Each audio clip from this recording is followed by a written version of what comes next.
Hey, welcome to Tuesday Night Live. How is everybody? Like I always say, another week's gone. Starting to power into the year a little bit, aren't we? Anyway, cheers, guys. Thanks for dropping in. What's new? What's going on out there? Who we got here? Mexican Spec, number one in the room. Very cool. First in. Awesome to have you here. Josh Holman, welcome along. Chris Freemesser, David Tyree, Buddy Caro Fano. Who else have we got here? Tavo. Hey, Tavo, good to have you here, mate. We missed you last week. Where were you? I was hoping all was well.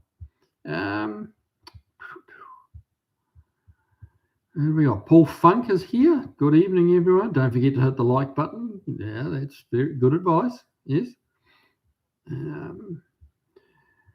Uncle Mark's DIY Auto. Hi from Manitoba, Canada. I've heard of Manitoba, Canada. How's the weather up there in Manitoba? Is it warming up yet? It's warming up here. Lumpy, welcome along. Josh Homan, good evening to one and all as well. Well, good evening, sir.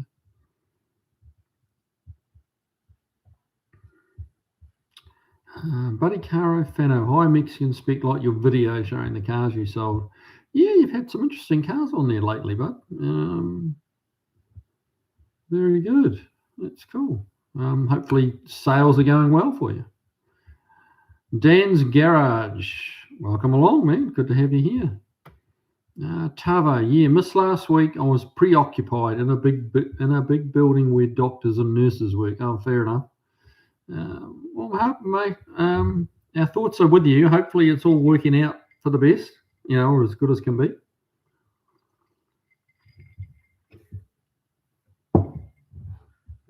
Kerosene and cucumbers, welcome along.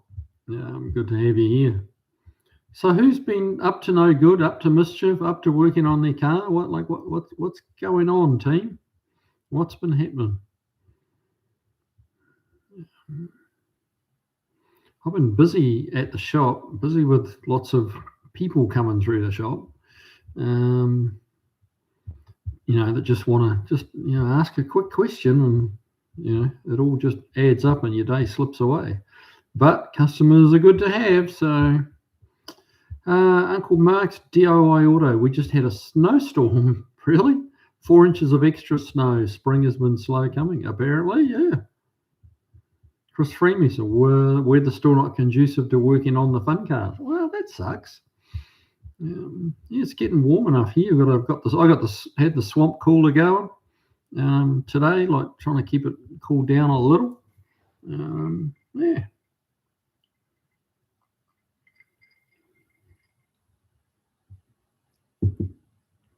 Jeff Hutchins, don't know how long I'll be on. Have a cop coming by to get his sight fixed on his pistol. Here for now, though. Well, hey, as long as we got you, we'll take it, man. Chris Freeman, a high temp forecast for next week. Literally looks like another roller coaster. Yeah. Well, it was like on Monday it was cold. Sunday it was cold. Monday was coldish, and then today was just cranked back up again. Tavo, no good mischief here. Trying to do stuff, sorting boxes of car stuff to sell, and took a fall in the shed. Shit, dislocated my shoulder. So when that didn't stop the fall, my head did. Oh, man, you've been in the wars. Wow, that's no good at all. Ouch. Yeah, dislocated shoulder's never a lot of fun. Mexican Spec, thank you. Buddy Carafano, I hope it wasn't too short. I just wanted to show where we got it and where it ended up. Yeah. No, I thought it was great. I thought it was a good video. Chris Freeman said, I'll trade you a box of snow for a Carib GT. What's a Carib GT? Not even familiar with that. Danny Boy's in the room too. Oh, there you are. Yeah, welcome along. Mexican speak doesn't sound like a good trade. Yeah, not sure what Mexican speak's going to do with a box of snow other than watch it melt rapidly.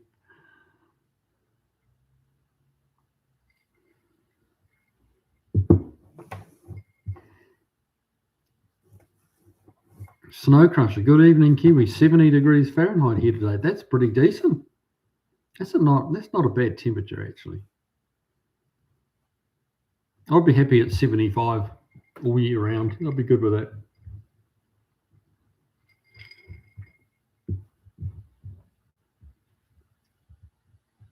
Carib GT equals Mark 1 Volkswagen GTI without the I. Interesting. I had no idea. Good little cars, those Mark 1 Golfs. They're a good little car. Oh, here we go. Mexican speak Kiwi. It's Caribay. Okay, Caribay. Oh, I should incorrect it. It's Spanish for the Caribbean. Okay. Caribay. Okay. Good to know. Paul Funk, 80 there. That's warming up. I'm not sure what do we have today. What was our high today? Let me see. High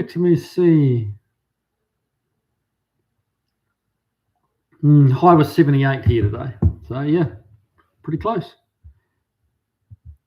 Caribay. Okay. Caribay. Caribay.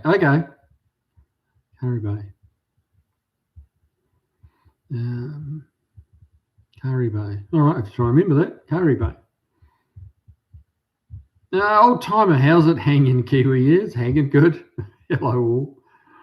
Danny Boyd, caribou. No, it's not a caribou. That's an animal. I know that much. Can't fool me that easy. Caribay. I'm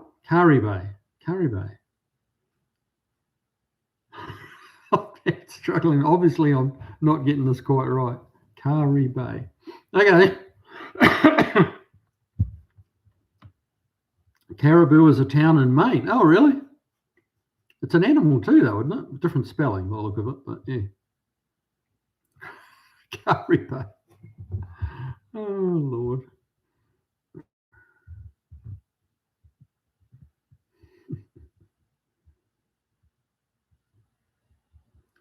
Kiwi, Mexican spec. Kiwi, the Mexican Caribou Rabbit GT came from the factory with Recaro bucket seats.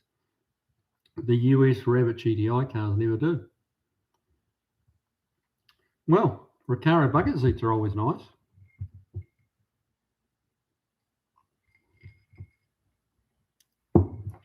Buddy Carafano, I am drinking Applejack.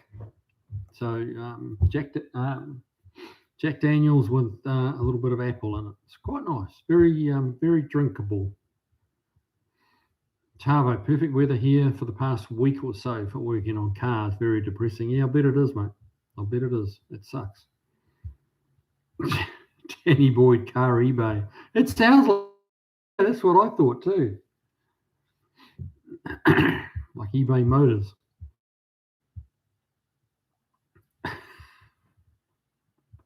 Chris Freemason, and thus ends the attempt to teach Kiwi some Spanish. Well, yeah, I mean, it's tough to teach an old dog new tricks. Tavo, I thought caribou was a plane. Really? Okay. Could be. Old timer, I'm back to the standby Woodford Reserve Rye. Nothing wrong with Woodfords. That's very nice. Danny Boyd, bummer. It's a dry night day here for me. Oh, that sucks. What happened there? Did you forget to buy something? I'll have one. I'll have a sip for you. How about that? Medicinal purposes to stop that cough. Yes. Oh, you drank? Yeah. Danny Boyd drank yesterday. Okay. Are you a day on, day off? Yeah. Well, this is Tuesday night's the only. I usually only have a drink like Friday, Saturday, maybe Sunday, and then the rest of the week, just doesn't. Tuesday night's the only exception, and that's just that one glass, and I'm done.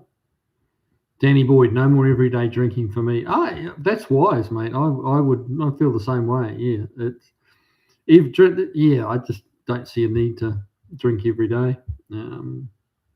Yeah, all things except horsepower in moderation, you know.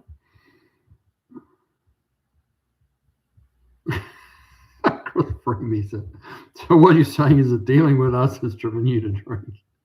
No, it's just a good excuse, mate. It's just, yeah.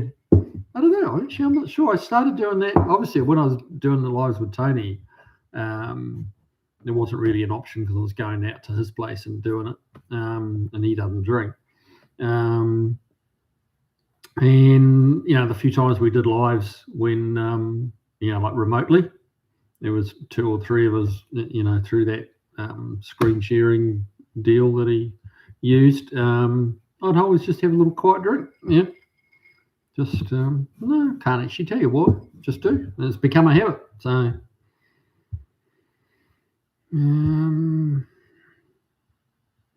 Jeff Hutchins got him fixed up already. Wow, that was quick.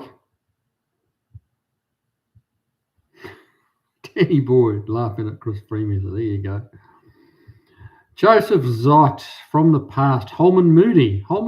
Now that's the name I know. Holman Moody. Okay.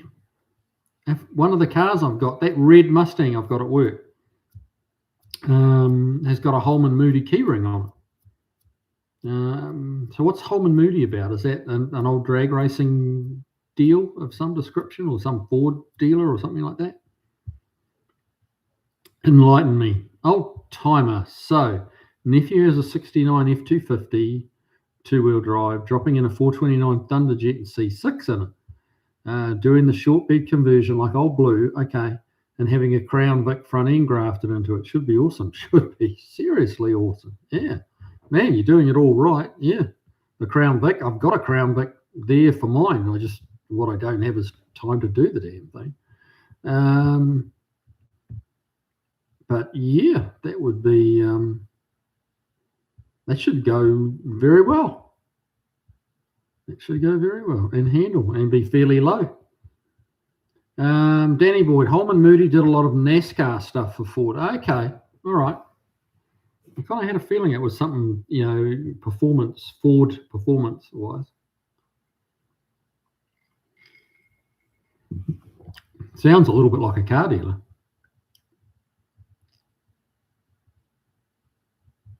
Joseph Sott, old NASCAR Ford team. Okay. Yep. Barry Cooter, I gave up drinking last night.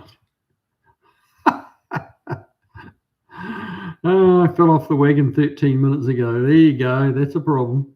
Welcome along, bud. Good to have you here. What are you drinking this evening? Danny Boyd, 60s, 70s was their heyday, I think. Okay. Yeah, it definitely rings a bell. Oh, Danny, Holman Moody supplied other teams too. Like with engines and stuff? Is that what you mean?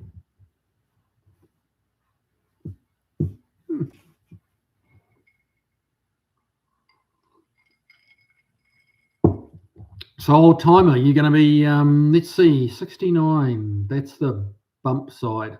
I believe they've got parallel chassis rails, unlike my one, the dent side, where they kind of taper, they get wider to the back. So that should be a little bit easier for a shortening the chassis. Did you find another, like an existing short bed, or are you putting one together like I did?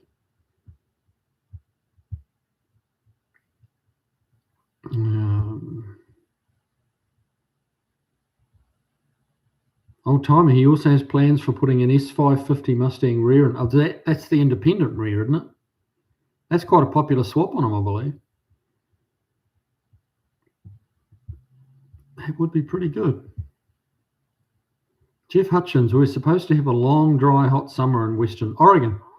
I hate summer anyway. Not going to be fun and lots of fires.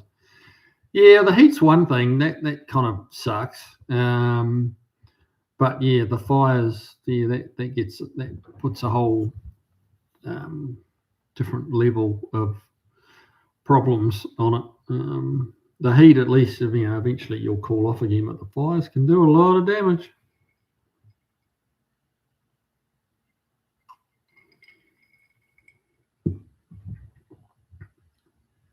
Danny Boyd, engines, chassis stuff, probably other stuff too. Okay, the whole everything. Yeah, awesome.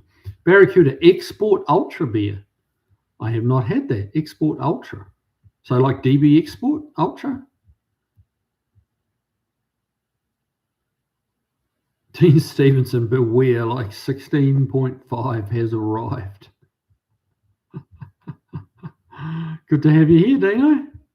Good to have you here, man. Old timer, the eco nuts won't allow logging, and so the forest loads up with fuel for wildfire. Ah, jeez. Yeah. Yeah. And the eco nuts sit in their houses made of timber to rag on the people logging. I mean, down the Amazon for wood, I kind of disagree with, like when they're destroying the Amazon and it takes forever to grow back. But if you've got sustainable logging, pine that's planted, planted to make timber for homes and all the other stuff it's used for, there's just absolutely nothing wrong with that. Just clearing vast tracts of land is not a good thing. But yeah, sustainable, planted. I mean, New Zealand's been doing that for decades. They've got quite a bit of forestry there, and nearly all of it is been planted by man. And yeah, it takes a bunch of years to get it back, but that's what they do. Barracuda, yes, I've just seen it's made by DB. Okay, well, with the export name, yeah, that's kind of what I figured. I was always a DB man myself, never a fan of Lion, which is probably going to be disagreeable with some of my Kiwi viewers who are probably hardcore Lion Red drinkers. Lion Red was like an opposing brand in New Zealand, still is. They had really good TV ads though, Lion Red. I had to give them that. Good TV ads. Old timer, I too agree that Amazon should be World Heritage Site, the whole thing. Yeah. Yep. I mean, there's some beautiful timber in there. Some of the native timbers are absolutely beautiful, but to make furniture out of and guitars and whatever. But the rate they were tearing through it is just, unforgivable, really. We don't need, fancy coloured furniture that badly.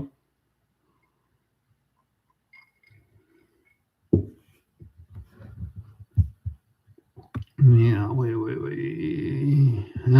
Chris Freeman said responsible forestry requires some trees to be removed to keep things safe and healthy. Yeah, clear cutting whole forests is no bueno. Yeah, agree. Very good, Stephen Deanson. Now, and Stephen Deanson come back and say, a driveway of misfits. I thought I'd get in to see you and Danny Boydser and Kiwi before a nice afternoon of tooth extraction at the dentist. Oh, nasty. I hate that.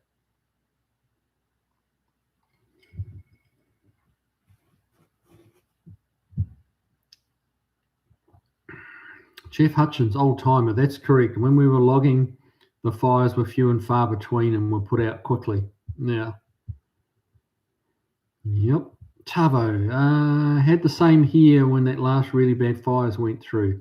No clearing done over the previous decade. Of course, you all know what the greenies blamed the severity on. Well, yeah, of course.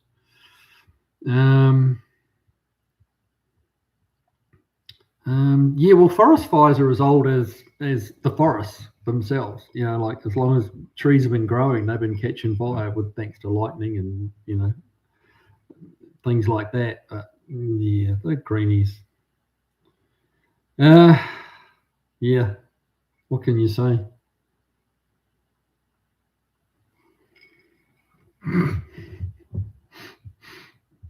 Dean Stevenson, Kerry Buddha. Buddy Caro Fenno, what type of fluid do you use for convertible top motor oil? Like transmission fluid. Yep, just red. Just red. It's regular automatic any particular brand. It's a hydraulic fluid.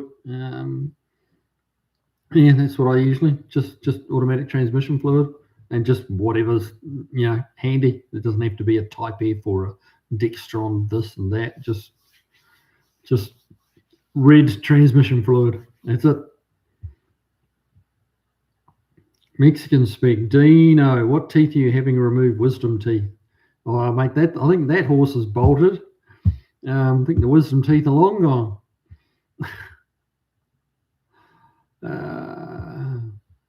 Chris Freemasson, Dean Stevenson, I feel honoured that you'd want to stop and say hi before you get mangled. There you go.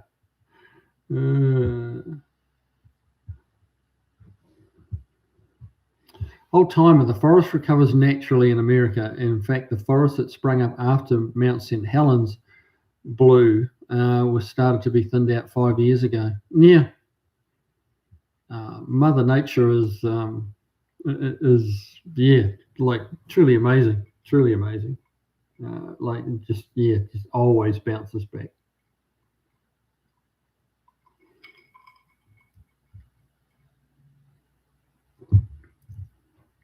Mexican spec, power steering fluid in all convertibles I've had. Okay, so you use like the clear, actual dedicated power steering fluid, Mexican? That would be as good as anything. Yeah.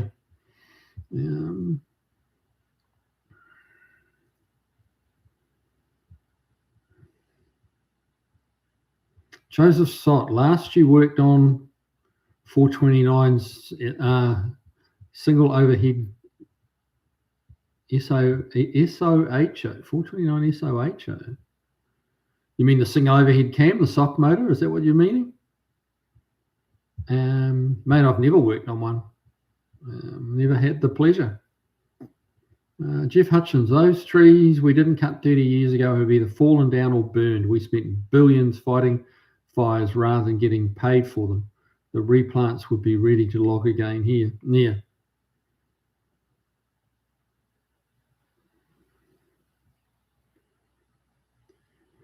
Yeah, it's crazy. Sometimes I think they'd be better off just letting the fires go. And well, it depends what's in the way.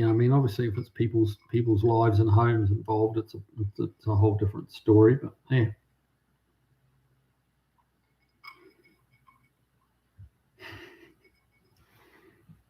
Dean Stevenson, later on, I expect to get wise enough for them to be extracted. But in the meantime, the first of 7 removals. Ouch. I wish I was Canadian and had a flip-top head to move the impacted ones. Ouch. Wow. That sounds quite unpleasant and very expensive.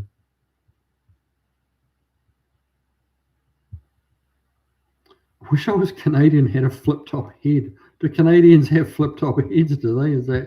That's not something I've heard of. Barry Cooter, Dean Stevenson lives in Dunedin. Took me a moment to translate that in my head. You can probably tell by that pregnant pause.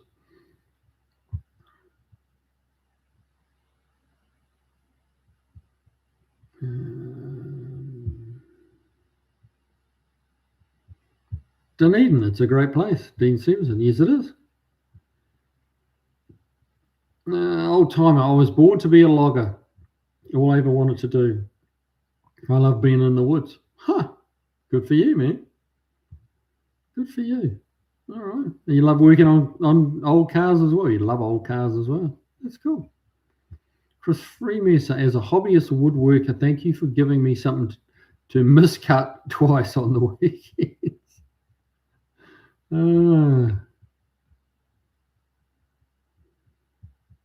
Man, you talk about miscuts. I've done a couple of those this week or over the weekend and this week working on the Alpine, making some little pieces for the firewall. Just, my brain was just not not firing on all 8. And I'd had a couple of little cock-ups just doing stupid shit wrong. It's like, what the hell? But it's just a bit of sheet metal, just a bit, So just had to cut it again. It was just a couple of cuss words and like, shit, and do it right the second time. So it happens. The LVG's in the house. Hi, Kiwi and crew. The LVG late to the party. Just got back from picking up an older FMX train. You're not needing to do another transmission, are you? Hopefully. Jeff Hutchins, the trees grow super fast here in PMW. 10 years ago, they're 10 foot tall. 10 years, they're 10 foot tall. 40 years, they're full-size trees that can be logged again. We're literally letting money rot, lighting other money on fire. Yeah. Crazy, isn't it?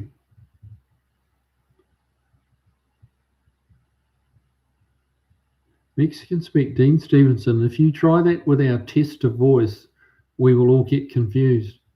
I'm already confused. Chris Freeman says, okay, this question has been bouncing around in my head. Do Kiwis call them dunnies because the toilets were made in Dunedin?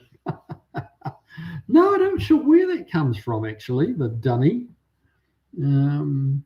Which, for those of you that don't know, that's the toilet or commode or the pot. Many names for that particular device of plumbing.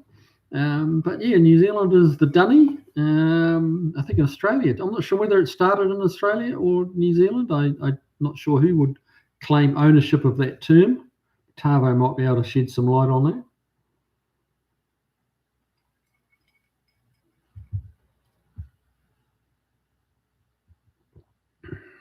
Barracuda Jamie of Dead Dodge Garage says Ford Type F auto trans fluid is the best compatible fluid for old torque flights and other early automatics. Certainly the early Fords automatics like Type F. Not sure about the early GMs, to be honest. Don't deal with many of them, to be honest. Although, here's a story for you today. I don't know whether you will have seen in the background of some shots or I think I put a short or a little post picture of it or something up. We've got a really lovely 64 Impala SS in the shop doing, some suspension ball joints, upgrade to disc brakes on the front, just some little punch lists like that. And got it out for its test drive. We were doing the video, me and Steve doing the drive around the block. And it was driving really nicely. We'd not gone very far and had a bit of open road, kicked it down just to see how it was running. And, it changed down, started, took off for a couple of seconds and then just revved up and slipped like badly. Like it had gone into neutral or something. It just revved. It's like, whoa. And I'll leave that in the video. I'm not going to cut it out. It was just not something I expected. And actually, there was that, like the revs came up that much. For a split second, I thought, it's changing down again because it just revved up.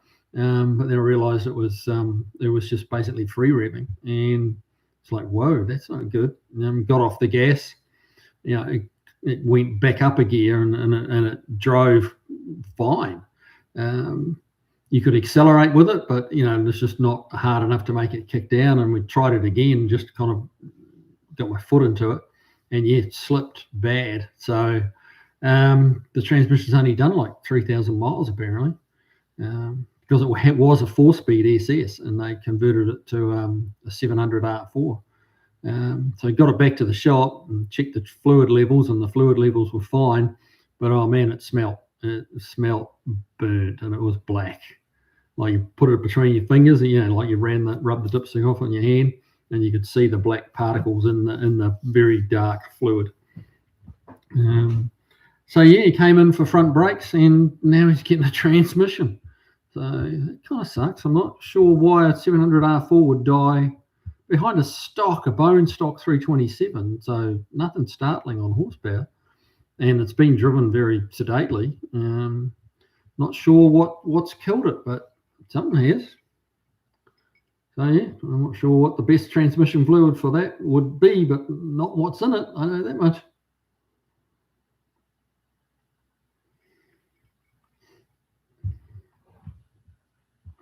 Chris Freeman said the difference is you can melt steel back together. You can't do that with wood. No, you cannot. That is very true.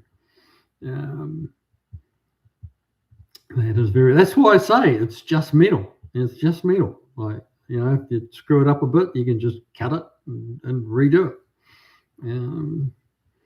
So it's more forgiving than wood. Dean Stevenson, 2 guys at the local bar have offered to remove them for free. Barracuda ought to be more grown up at my age. Mate, don't ever grow up. Yeah. Or at least don't grow old. And yeah, growing old is not optional. Growing up is optional. Dean Stevenson, it's all right here. Yeah. Mexican speaking, 94, and I moved to Ontario, Canada. Wow. The people were upset about that logging thing when Democrats were coming to the area. They said they'd better not try to sit on any wood furniture. Yeah, well, there you go. There's definitely some double standards going on, isn't there?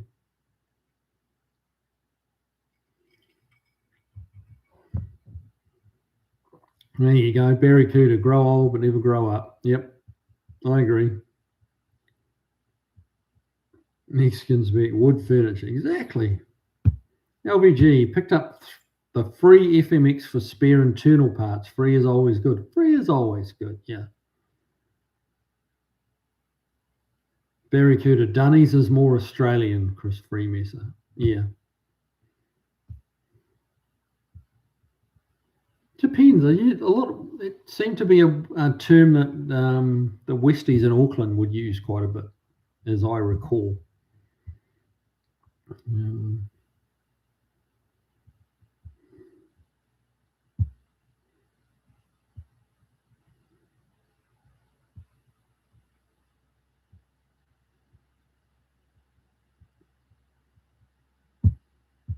Hang on.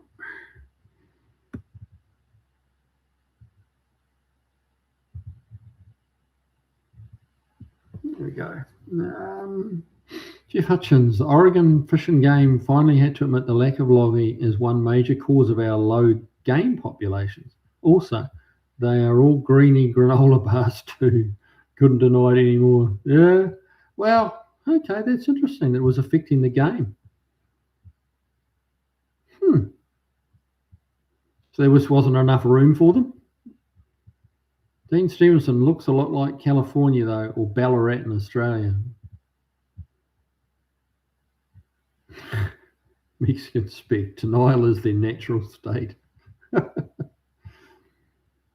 Old timer, even the Sierra Club supports sustainable logging. Yeah, well, I mean, we need timber. So, if we do it well, then it's no harm, no foul. Mexican spec. Didn't find Ontario very left-leaning, quite the opposite. Tavo, back when they were new, a Borg-Warner transmission specified Dextron. Now the go-to is Type F. Somebody's sending me stuff. Chris Freemus, I'm 3 miles south of Lake Ontario. Okay, how cool. Mexican spec. Old timer, it is Ontario, Oregon. There are many Ontarios. Ah, okay. I didn't realise that. There you go. Poor fake slip and slide with power glide.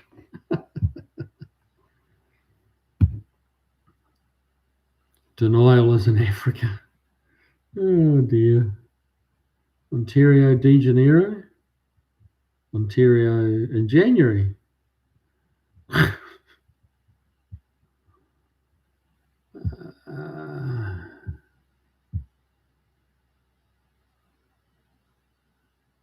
Jeff Hutchins, Barracuda, my transmission guy told me type F in 727s decades ago, hasn't let me down.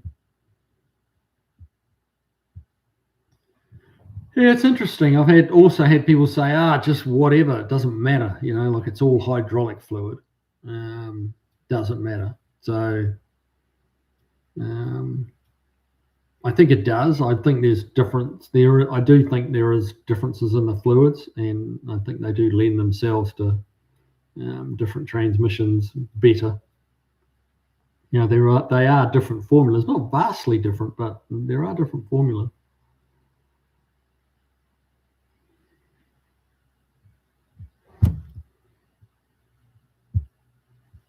Old timer, I know I'm tripping, but I believe changing the fluid and filter in a Ford automatic transmission will kill them.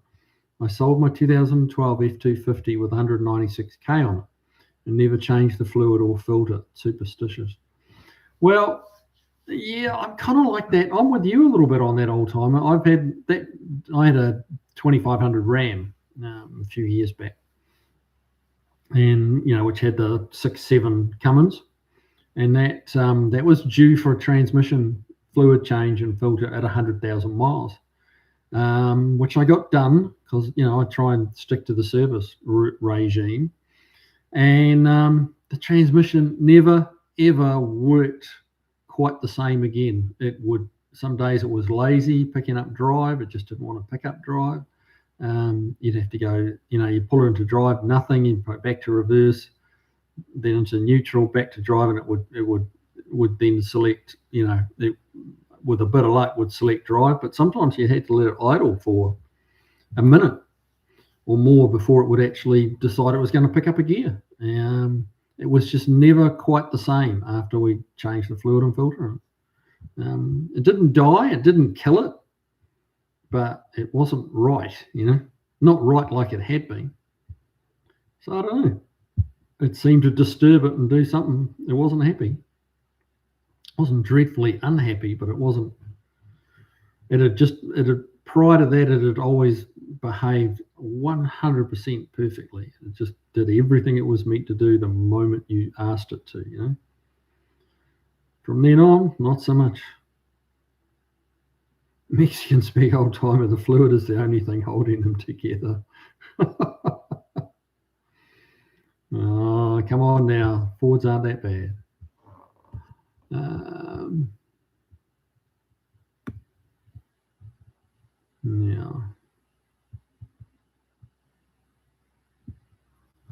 Barracuda, the most brutally fast car I've ever been in was a very lumpy cam 327 Chev powered HQ Holden.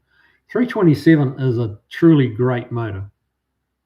I would say the best small block that Chevy ever produced. The best of all the different small block sizes, the 327 was lower. And yeah, they just wanted to go. They're a real happy engine. And it's part of the reason the 331 Ford is such a happy engine, because it's pretty much the same bore and stroke as a 327. And rod, it's very similar rod ratios and stuff, and they're just happy engines, happy. LBG, the growing old is not optional, but growing up is. This sounds like a great Kiwi t-shirt. Yeah, there you go. Yeah, it's a good point. Whole time, all I know about Australia, I learned from watching Crocodile Dundee. Crotched. You did that on purpose, didn't you?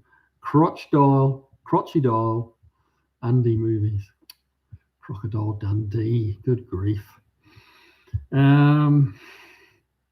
Jeff Hutchins, I always change the fluid and filter in vehicles when I acquire them, no matter how old. I get the reasoning not to, but it's never bit me in the butt. Pretty sure old fluid has, to each his own. Yeah, that's a fair comment too, man. But yeah, it's surprisingly common theme of not changing the fluid in your automatic transmission. It seems to, it can upset things. I don't know why exactly, but maybe a really good old school transmission guy would be able to tell you why. And probably some will say yes to that, and some will say no.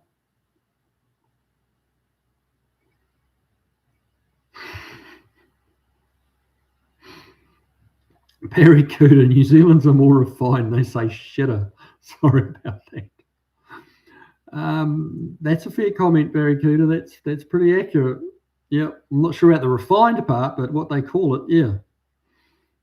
Jeff Hutchins, Type F is usually the cheapest fluid too. Yep, that'd be true. Dean Stevenson, when my baby smiles at me, I go to Rio de Janeiro. Just New Zealand. 2596 to Rio de Janeiro. 21 hours 50 minutes from Dunedin. $2,596 to Rio de Janeiro. Oh, one way. Ouch.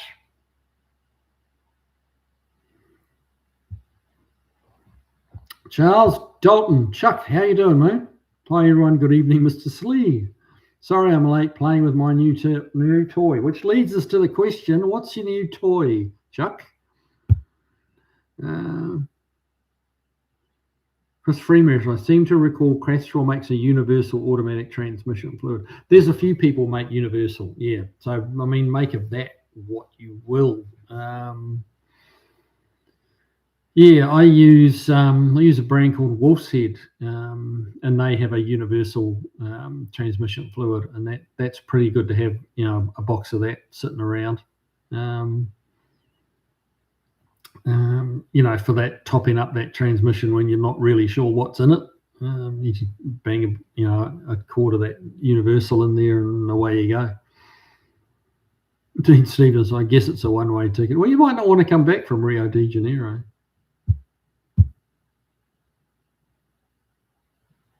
Jeff Hutchins, I'm very leery of universal fluids, but I don't know for sure if it's bad or not. I've used it quite a bit and not had any problems. So does that mean it's perfect? No, it just means I've not had any problems. Danny Boyd, the crapper. Yep.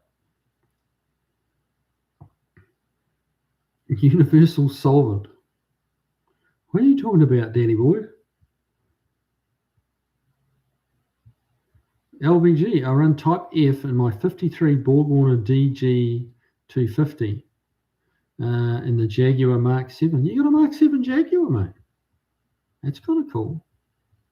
I saw today on YouTube a Mark II Jaguar that had been converted to a two-door, very nicely done. Like they'd lengthened the doors. They made new rear quarters for it. They made new doors. So it was a nice, they'd moved the B pillar back probably 8 inches. And they took quite a bit of the height out of the back of the roof, quite a bit, about 3 inches out of the back of the roof. So it wasn't a fastback, but it was more streamlined. The roof wasn't quite so square. It sloped back a little bit more. A bit like some of those Rovers that they had what was that Rover that had, well, they called it a coupe, but it was a 4-door, but it had the low roof line at the back. Getting all English on you.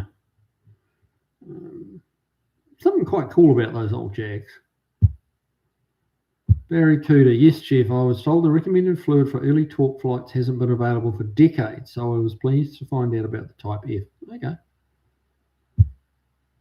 I guess that's what I'll be using in Marge's transmission if I ever get it back. Nah, Chris Freeman said, another good reason to go with a manual transmission. Well, yeah.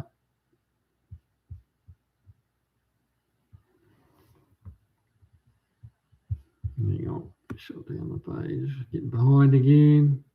Not far. I think 100K on transmission fluid is crazy. Lifetime fluid is even crazier. Yeah.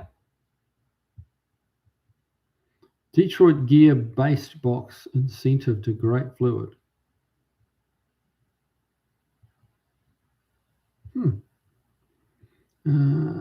Jeff Hutchins, I've had the wrong fluid in the ZF5 Getrag 360 and an NV 4500 for decades.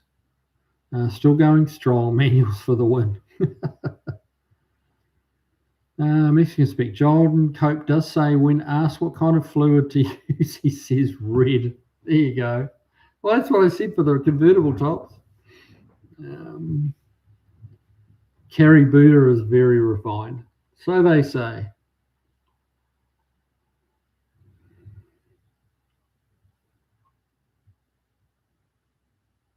Jeff Hutchins, they say the detergents in the new fluid kicks all of the crap loose in the old transmission and clogs things up. Very possible, but I've never seen it.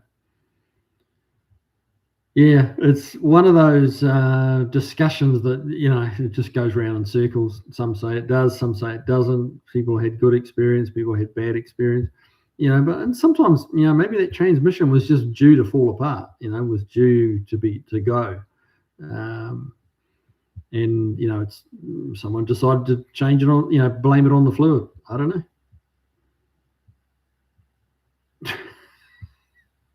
Chris Freemasson, Dean Stevenson, not according to what was written on the public bathroom stall. Mr. Freemasson, you should know better than to be reading public bathroom stall walls. Old timer, as long as the fluid wasn't overheated, it's still good to go. The filter never seems to restrict flow. That said, I've lost several C4 automatic trannies directly after changing oil and filters.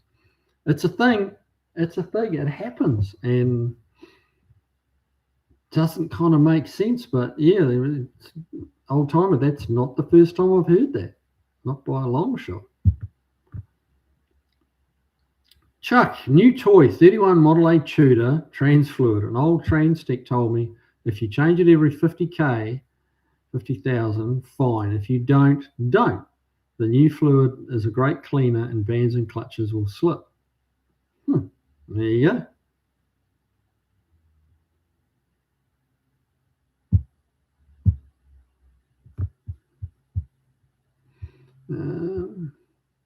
Danny Boyd, universal solvent equals water. Yeah. Or IPA. IPA is a really good solvent. I use a bit of an IPA.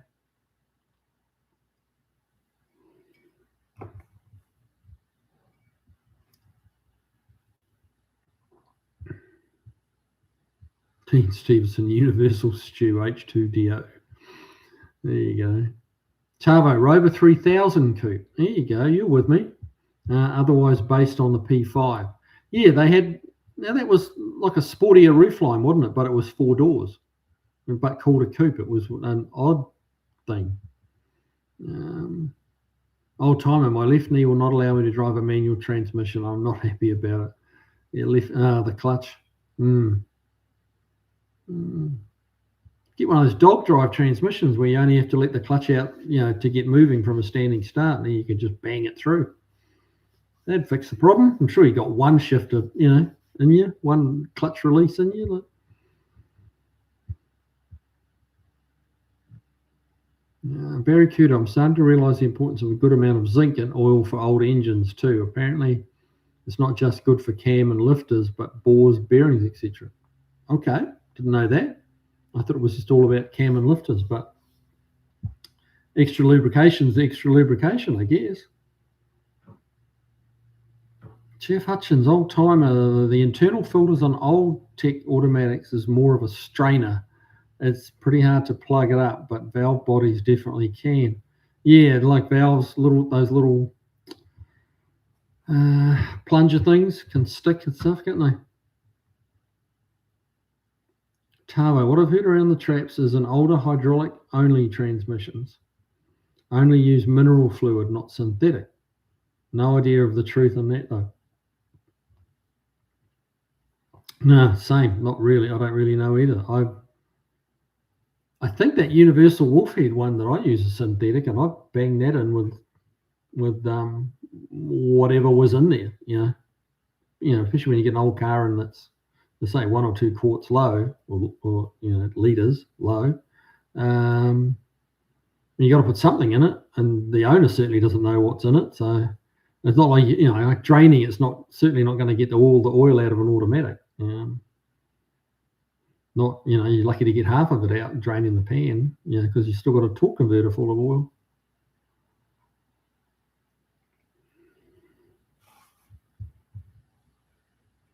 Mexican spec Tavo, it's best to use what was available at the time, what the transmission was made to use. Well, yeah, that's true.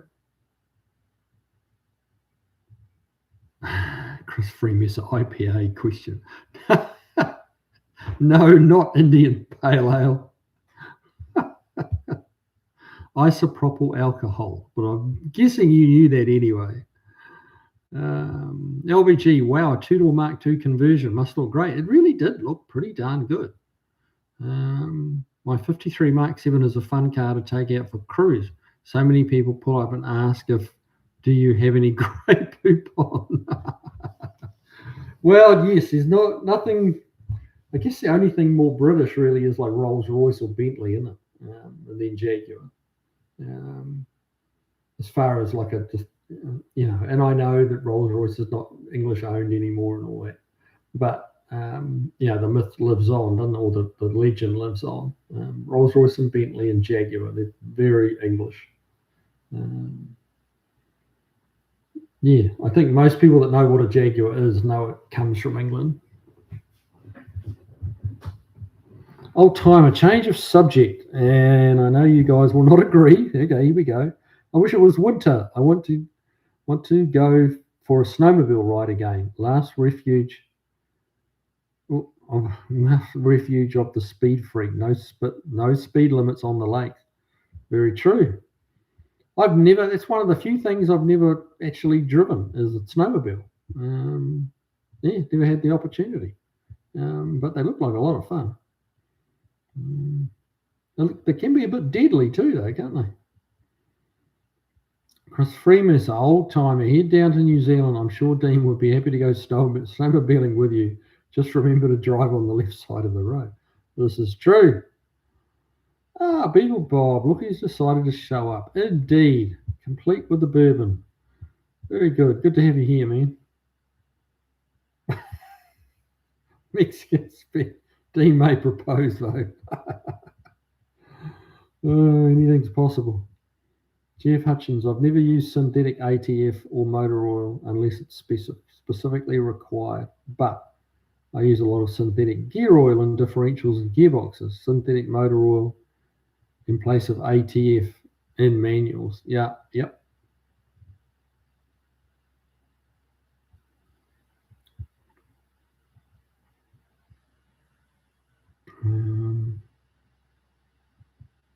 Old timer, I own an English 4x4 loader backhoe, Massey Ferguson. Wow, that's true. That's very English as well, isn't it? Massey Ferguson. Massey Ferguson had, pretty sure it was Massey Ferguson, had a hand in building I think it was 4 or 6 four-wheel drive Mustangs, like all-wheel drive Mustangs. Ford did a little experiment and they sent, I think it was 4 or 6 over to England, and Massey Ferguson developed a four-wheel drive system for it. And I believe there's still a couple around. It was a little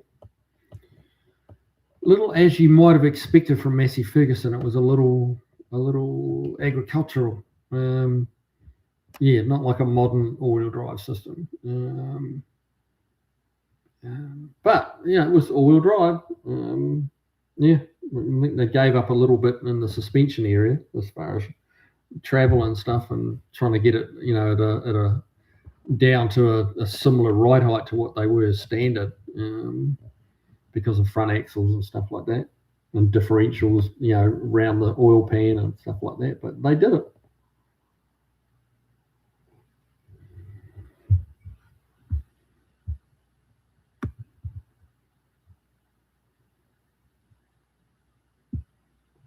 As Freemus is snowmobiling can have that effect on people.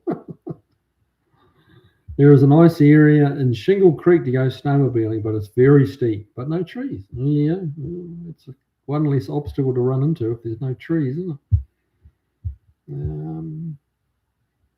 Beagle Bob, for sure do not agree with wanting winter. It would do away with all of my gardening work.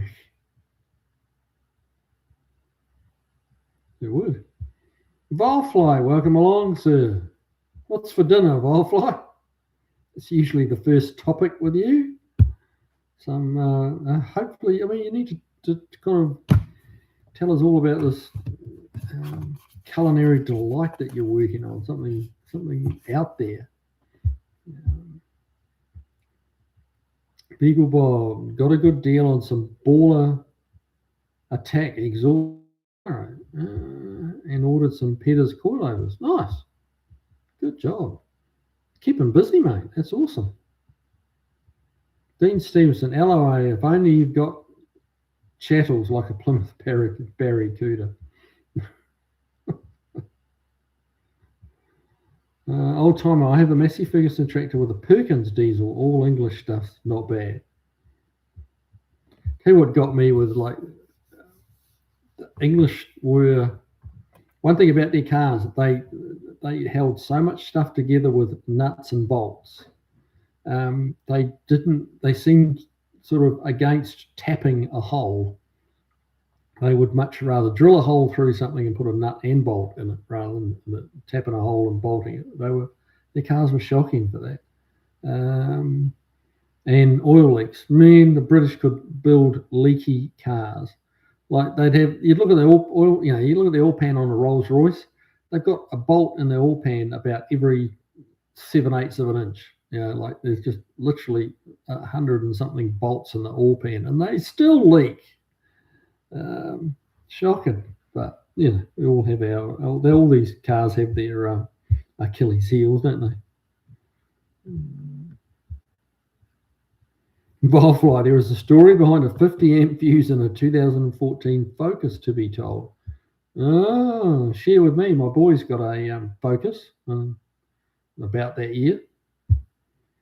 Tavo, my transit van specifies a very heavy treacle-like synthetic oil for the manual box. Cold shifts are very tight and worrying. Oh, wow. Interesting.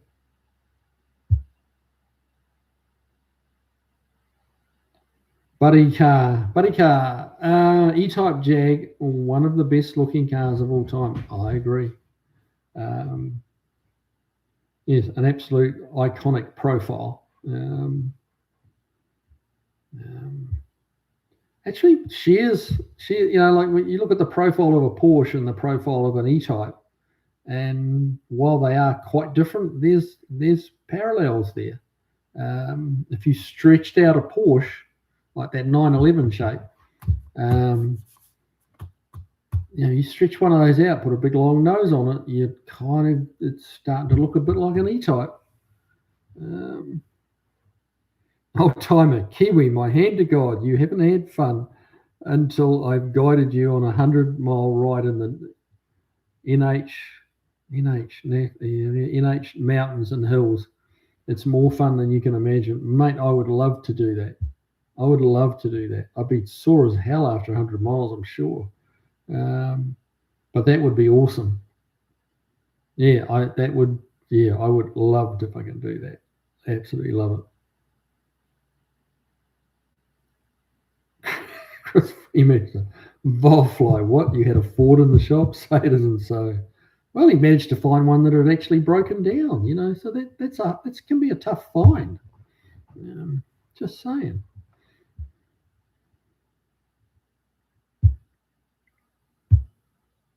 Yep. Not too far again. Mexican speed or terrifying? No, not terrifying. It'd be fun. Barracuda Kiwi, remember when they took the lead out of petrol and people bought those orange-coloured squirters to add to the fuel tank? That stuff ruined spark plug. Oh, it was like a syringe, wasn't it? Like just and you'd squirt it into your tank. Yeah. The shit people have been talked into buying and squirting into their fuel tanks over the years, over the decades. Yeah. And they're still selling octane boosters, like octane in a bottle. No.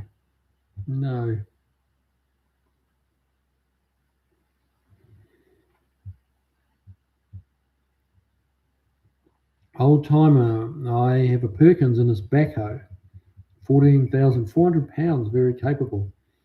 Oh yeah, it would be. I'm sure it's geared like for what, 15 mile an hour.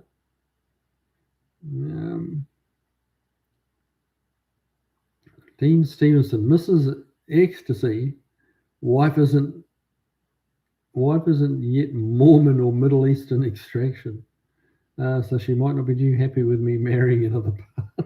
Oh, Lord. Oh, you're a worry. You're a worry. Firefly. Today I was played by a fuse that was acting like a circuit breaker. The hair kept rebounding and making contact again. Wow. It fed the BCM body control module, which controls the Windows, radio, anti-theft, and dash. So it was actually blown, but it was making contact again. Wow, that was yeah, that'd test you, wouldn't it? That's crazy. Huh. Dean Stevenson, Shanny King, UK. Hang on. What are you saying, Mr. Stevenson? Shanny King, UK. No idea what that's about. If your British car isn't leaking oil, it means you need to add some. Very true. Very true.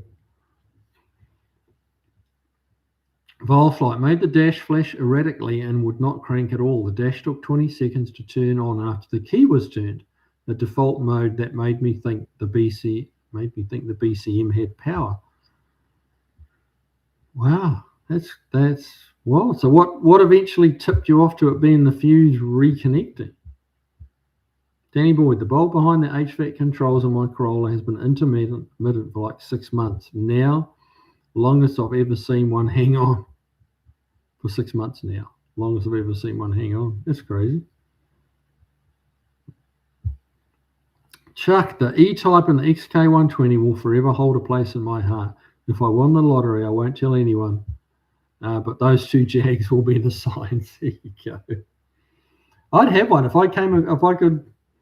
I mean, it's just, and I get it. It's just they're worth a lot of money, and I would have one. I really would. I'd love to hot rod one. It would be cool as heck. Quite how I'd hot rod it, I don't know, but it would be fun. And I've just seen one that was hot rodded out at SEMA once.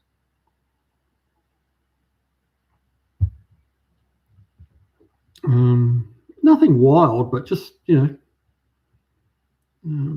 probably as much the mechanicals as much as anything, because the engines in them weren't startling by any means. They weren't really powerhouses, and they didn't handle fantastically. They did in their day, back in the day, but by today's standards, they don't handle great, and pretty unreliable.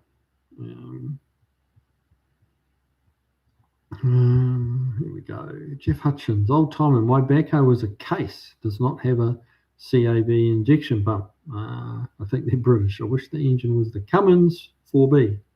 It's not, but hey. Where did you go?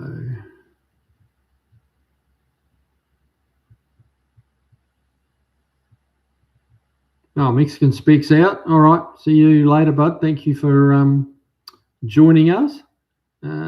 Always fun to have you here, mate. I appreciate it.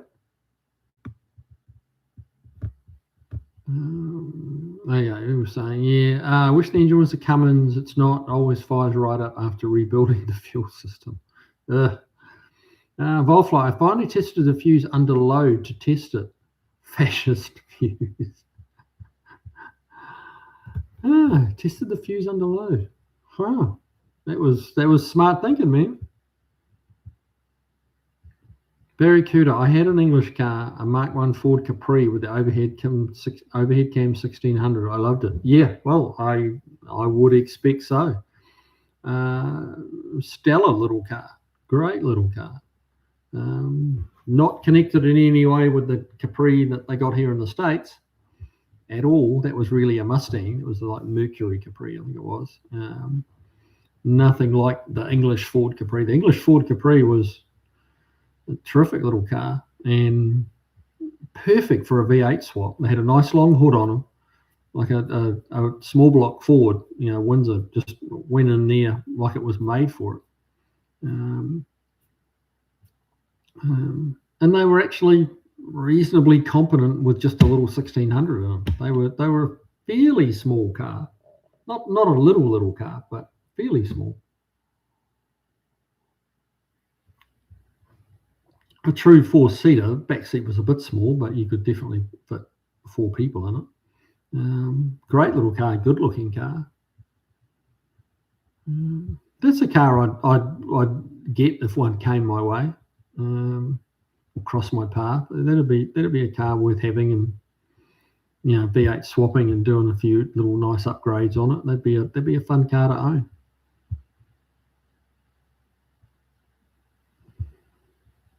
Wildfly. So today I learned that I should test high amperage fuses under load. How annoying. How much time did you burn tracking that down? A bit, I'm guessing. Danny Boy Chevy guys would try to razz me about my Fords, and I'd tell them, hey, if I need a car which is going to start up and get me to work every day, yeah.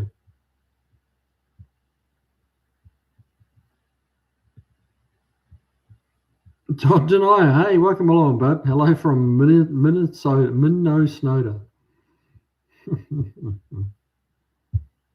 Volfly, a few months ago, I did misdiagnose a BCM based on this. I thought the twitchy was the circuit board on the BCM.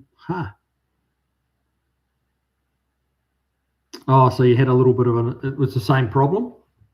It was a fuse as well?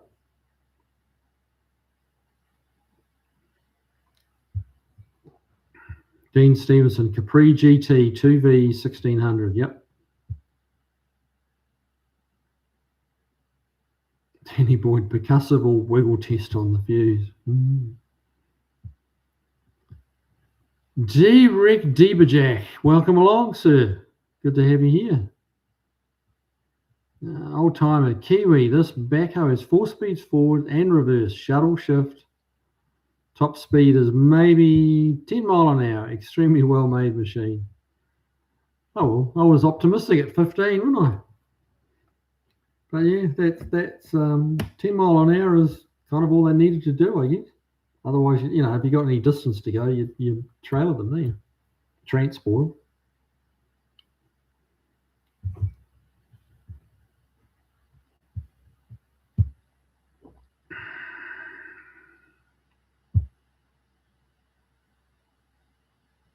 Volfly, flex the fuse between my fingers whilst checking continuity. It was a sub-mega fuse. Okay.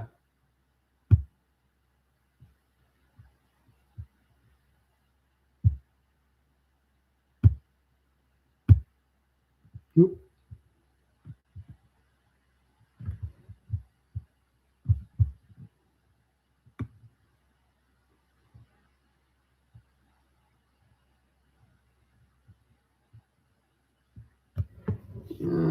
Dean Stevenson, bolts in a British car, the Shawshank Redemption.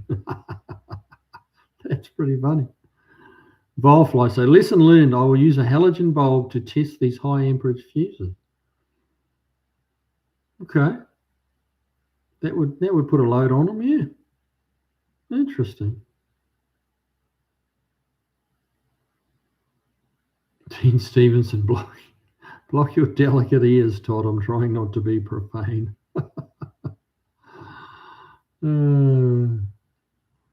Old timer, I had a lot of fun tonight, guys. Thank you all, and thank you, Kiwi. See you next week. See you next week, man.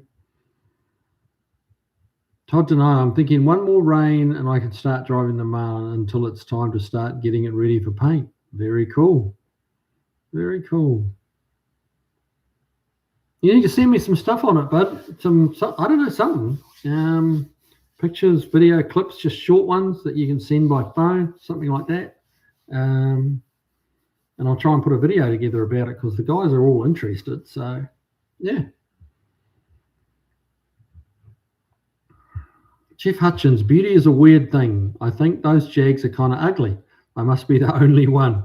Ferrari even liked them, and he hated everyone else's cars. Yeah, I think he said it was one of the most beautiful cars in the world.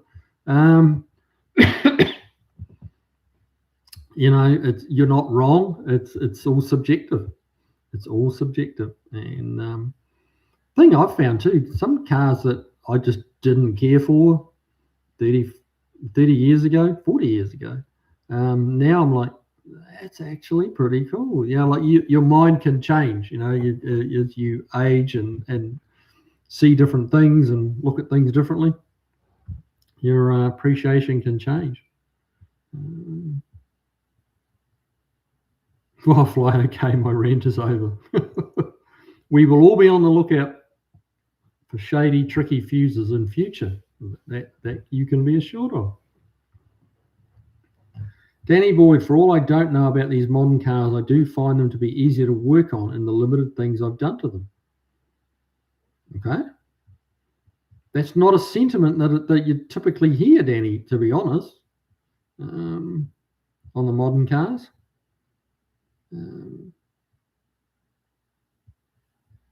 Yeah, I've heard a lot more people saying that they can be a real bitch to work on. What you have to, they've got so much jammed in there. You often got to get a lot of shit apart to get to what you're actually needing to work on.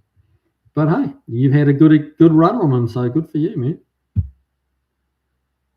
Not to know, Dean, my years have been though worse than you can probably toss out there.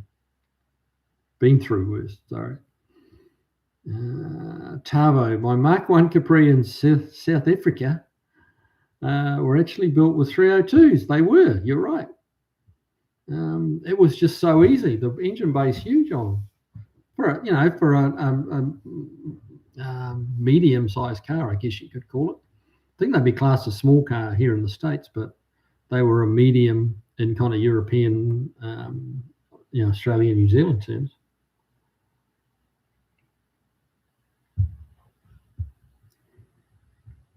Barfly dinner will be a frozen cheese stuffed crust pizza. Well, that's not, culinary delight particularly. I'm sure it's quite okay, but it's like we want to hear about the exotic stuff that you cook, my friend. David Tyree, first gen Mercury Capri was the English Capri. Okay, I didn't know that. I stand corrected. Not the Fox body, because I've seen a lot of the Fox body Capris, which Fox body probably becomes the wrong term when you're talking about a Mercury Capri, but they had the little flared out fenders, little fat fenders on them. Quite a good looking version of the Fox body, in my opinion. But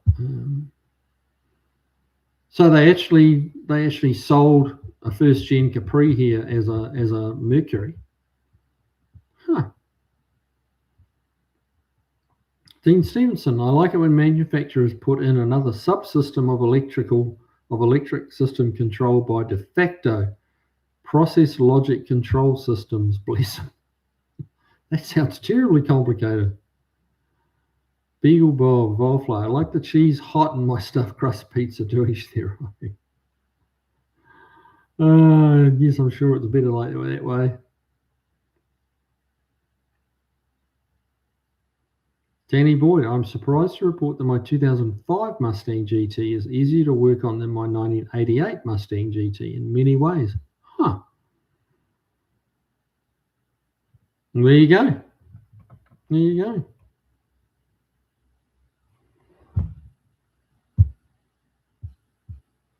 LVG, big weekend ahead. Going to bring my mates over to help put the Cruiser-Matic back in the 60 T-Bird for the third time. Fortunately, the rebuilder has stood behind his work. Well, you can't ask for much more than that, really, can you? Because, shit's going to happen.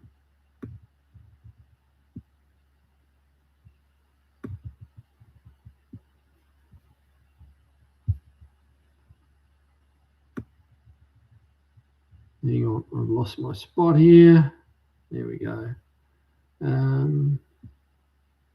Danny Boyd, the only computer I want in a car is the sound system. Volfly, is the Cruiser-Matic the same as the FMX? I don't believe it is, but LVG will be able to confirm that. The lower man, the last failure was a broken snap ring on the front clutch. Will you say a silent prayer for the 60 T-Bird? Yeah, well, third time's a charm, they say, isn't it? So, yeah, hopefully. Barracuda, Kiwi, didn't they get the Mark 1 Ford Capris in America that looked exactly like the ones we got here? I'm starting to think maybe they did. I really wasn't aware of it. I would have said no. I have seen a handful of Capris, the Mark 1 that we're used to, like for sale on Facebook Marketplace here, like a couple of times over the years. But I assumed they were like English imports. See, that was my mistake. So yeah.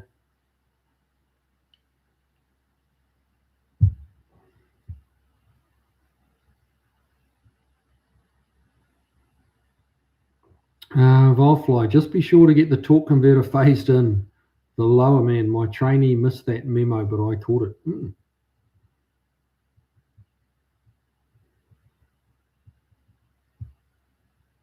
Now, Volfly, I'm just thinking about that. What you're saying there. Now, what do you mean when you get it phased in? You mean like locked in the 2 clicks when you push it in? Is that what you're meaning, or is there something else that we should know about? Dean Stevenson, Piranha with the F code 302 with J code 4-barrel, J code Shelby GD350, Holly 4-barrel, 255 horsepower with 2 long tube headers, just 33 pounds heavier with that engine than the SX60 V6. Such a great car. Yeah. Piranha, that's what they called him, wasn't it? Yeah, I remember now. I remember the name now that you mention it.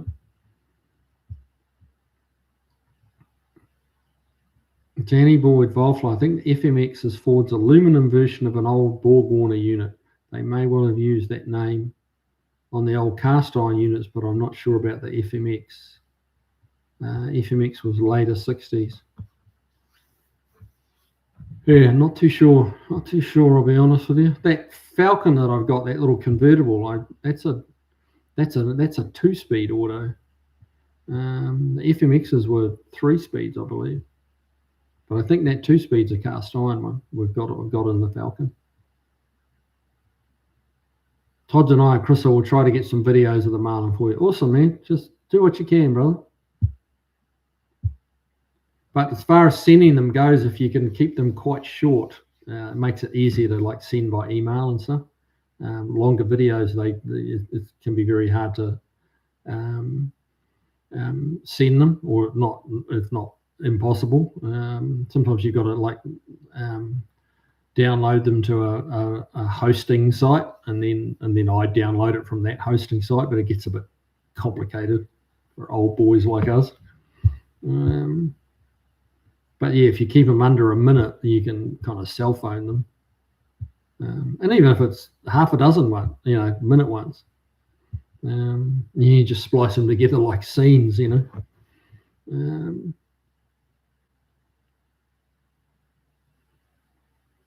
Jeff Hutchins, the best looking car by far to me is a 71 Cuda. Next would be 69 Charger.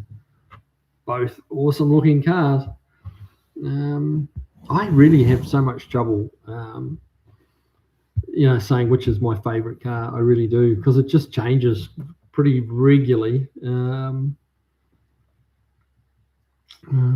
But yeah, both of those are very good choices. But of recent times, I've kind of, just been looking at some of the European stuff, some of the older European stuff. Different eyes. I don't know why. Is it because I'm working on the Alpine? I don't know. I don't think so, but yeah, some of the old Mercs and stuff like that, from the 50s, very sexy cars. Some of them are awful too, but some of them they were nice.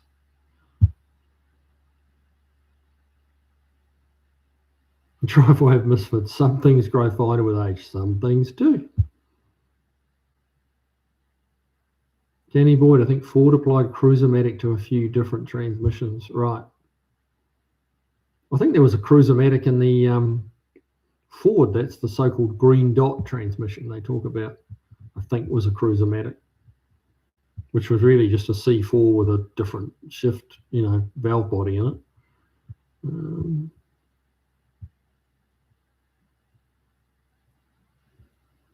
Barry Cooter, which Jags are ugly, Jeff? I've never liked the look of those big bulbous early 60s Jags. No, some of the Jags were complete misses as well. I think that's just a thing with automobiles, isn't it? Like the styling, they're always trying to even back then, as old as they are now, back then they were new and they were trying to come up with something newer and edgier and something that because people are always wanting. I mean, there's people like us that like the old cars, but there's still an awful lot of people out there want something new. They want that new look, that one they have there. I mean, people bought those bloody god awful Tesla trucks, because that was something different, something new. But so hits and misses. Some of those early '60s Jags were ugly, and some of them, I don't know. For me, they're starting to look a little better. Like this Mark II Jag, I would never have given, that I mentioned earlier. I would never have given a second look to a Mark II Jag. But they have started to look a little bit nicer to me. And then I saw this two-door one today, and it's like, that's pretty sexy. It was a good-looking car. They'd done it well. Like, it looked factory. It looked like, maybe Jag had made one just to see what it was going to be like, and it was that one. But no, it wasn't. To somebody who didn't know a lot about Jags, you would have thought this was just one that Jaguar made,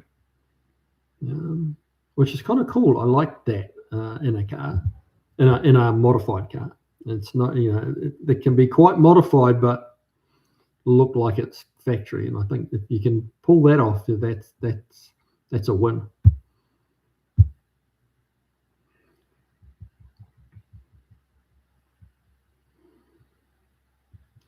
Mopar Man 78. Hey, welcome along, brother.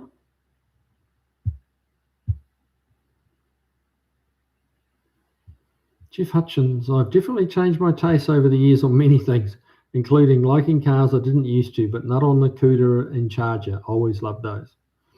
Just as long as it's not, the wife, that's the thing. You're not really supposed to change your mind on the females, Just saying.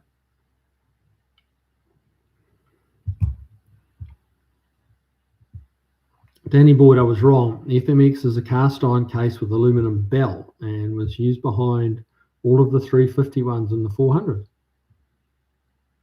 Huh, okay. Todd Donato, Chris, talking with two of the top Marlin experts, only 2,500 built, around 200 left, including parts cars, and around 75 in running condition, and 3 known in solid white with black interior. Rare, very rare. 3 known in solid. Wow.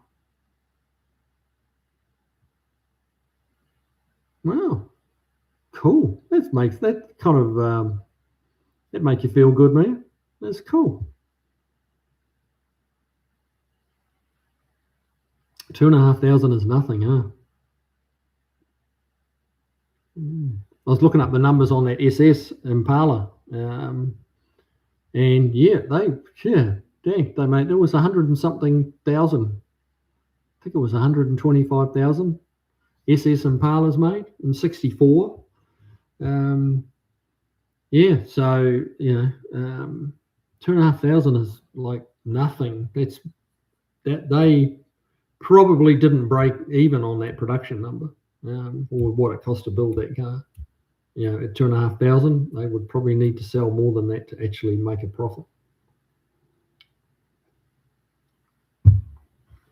And they probably didn't, which is probably why they didn't survive. But hey, it doesn't stop it being a cool car. David Torrey, first Mercury Capri was 1970. Okay, well, that would be a Mark I, like an English Mark I. Interesting. See, that's why I kind of come along to these evenings, because I learn shit, which is cool, especially when it's about cars. I have learned some stuff on these Tuesday nights that I never knew before, and possibly will never refer back to again ever. But hey, it's all part of the fun. Some of our off-topic topics. It's a lot of words, isn't it? Beagle Bob, I think Fox bodies are fugly. Chassis and powertrain, though. I may be able to show that off one day if only I was to get to work on it. I don't think they're fugly. No, I quite like the Fox bodies. Done right with the right stance and some nice wheels and stuff like that, they look pretty good. And they ran, Dick Johnson ran them as a Group A touring car back in Australia, way back when they were new cars. And that was a good looking race car. Well, yeah, I think they're quite nice. So, but there you go. See, you are not wrong, Beagle Bob, and neither am I. It's just we like what we like. But yeah, better get to work on it, mate, so we can see it. LVG, Danny Boyd, thanks. That's good news for my application. Well, yeah.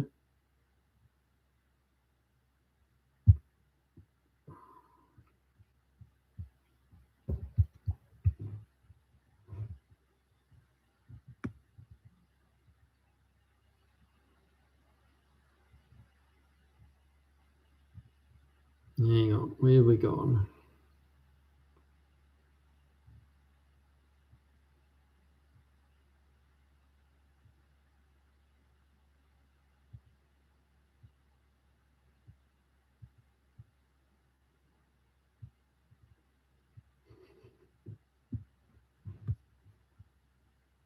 Now,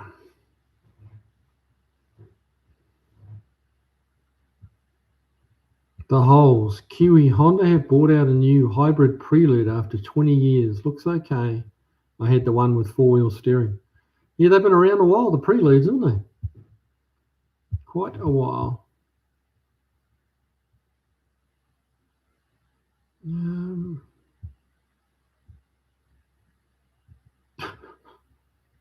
Dean Stevens, I must have missed something.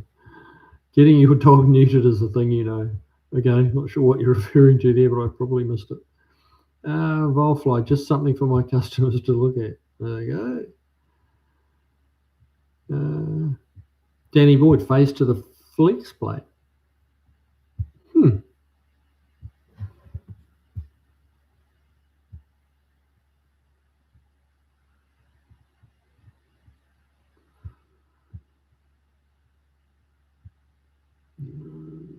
Beagle Bob, I am going to try and have one seat done to talk about for next week's stream. There you go. I have one seat cut out in fabric and foam, just need to sew together. Interesting. Yeah, that'll be. Oh, I think that'll be fun. I'd give it a crack. Absolutely, I would. Just need the right type of sewing machine, of course. Firefly, remember the transmission students at the college raging at the FMX in a negative way, I'm guessing. Jeff Hutchins, Barracuda, note 4 headlights, grill and fender grill gills all the way. The 70's almost as good. I could happily live with a 70 or even a 72 to 74. You like what you like, huh? Barracuda, I've got a 72 issue of American Hot Rod magazine somewhere, and it has a feature on what cars you could buy that year. And as I recall, they reviewed the Capri, which was like we got here, I think. Yeah, it sounds like it, yeah.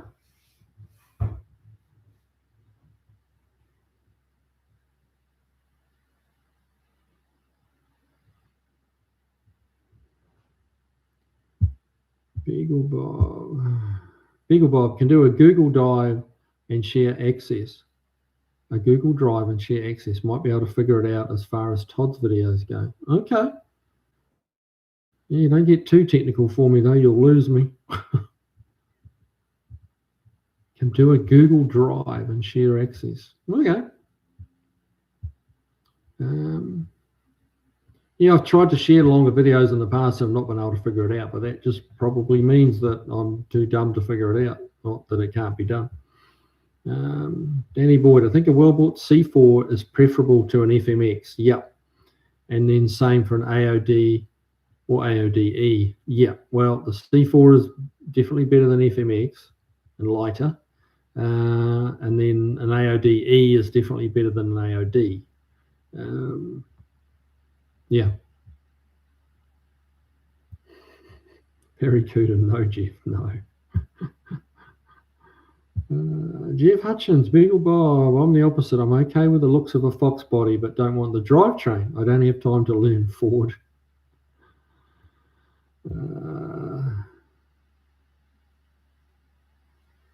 Dean Stevenson, only Volkswagen guys are sensitive enough to pick up what I'm putting down. Yeah, you missed me with it, bud.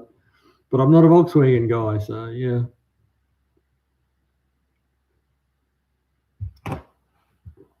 Danny Boyd, Green Dots was an early Mustang. Yes, it was. 64 and 5 and 6, yeah. Barfly, time to unpimp the Volkswagen. Dean Stevenson, why yes. Yes, we are. There are advantages of being cultured. Barfly,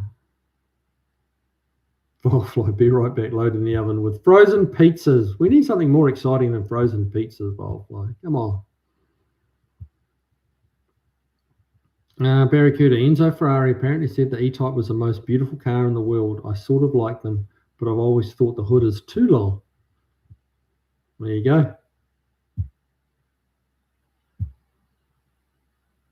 Jeff Hutchins, some cars are pretty, some cars are cute, some cars are handsome, some cars look good, some cars look mean.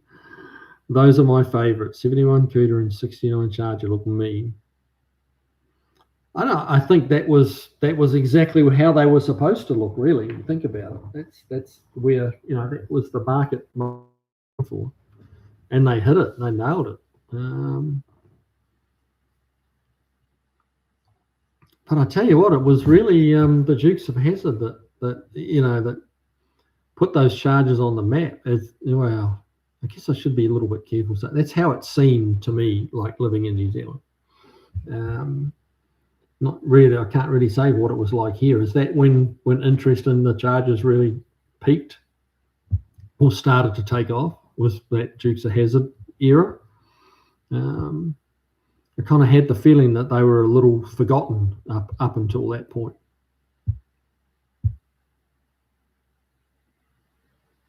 David Tyree, Mark II Jags look good. Nah. Okay. Todd and I, Chris, the 77 Marlin was a 1 year only body. The 65.6 looked like a humpback frog. It's definitely better looking. Yeah, you can be forgiven for being a little one-eyed about it, but no, I've looked at the both of them, and yeah, the 67 is the pick of the litter for sure. For sure, it definitely is. Yeah, but then they canned it, so what you gonna do? But make sure it's pretty rare.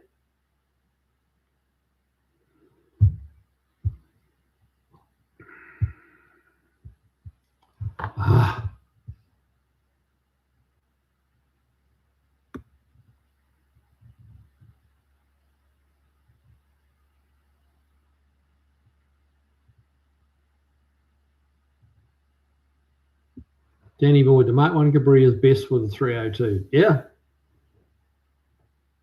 Danny Boyd, Capris in England could be had with a V4. Yes, they could. You could. V4 and a V6. I think V6 was the big engine.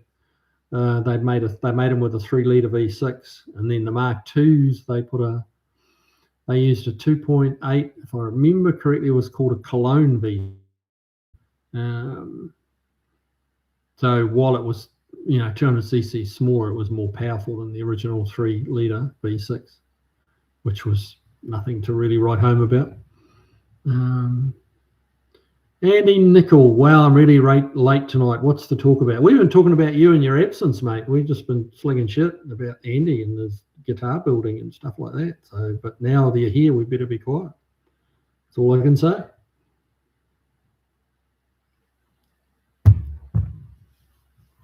I'm just messing with you, bud.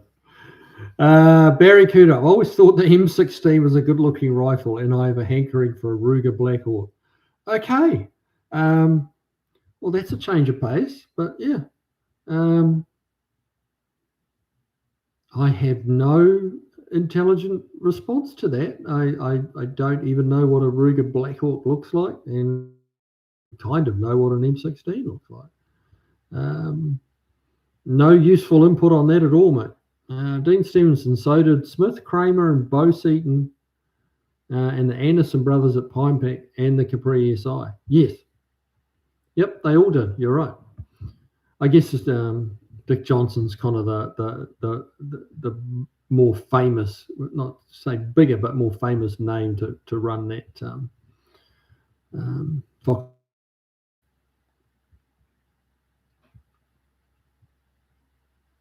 Jeff Hutchins, I'm not a Mustang guy, but I like all eras of notchbacks better than fastbacks too. There you go. See, I mean, mine's a notchback, mate. Mine's a notchback. I'll have to dust that car off one of these days. It's kind of a shame it just sits in the garage and doesn't get used.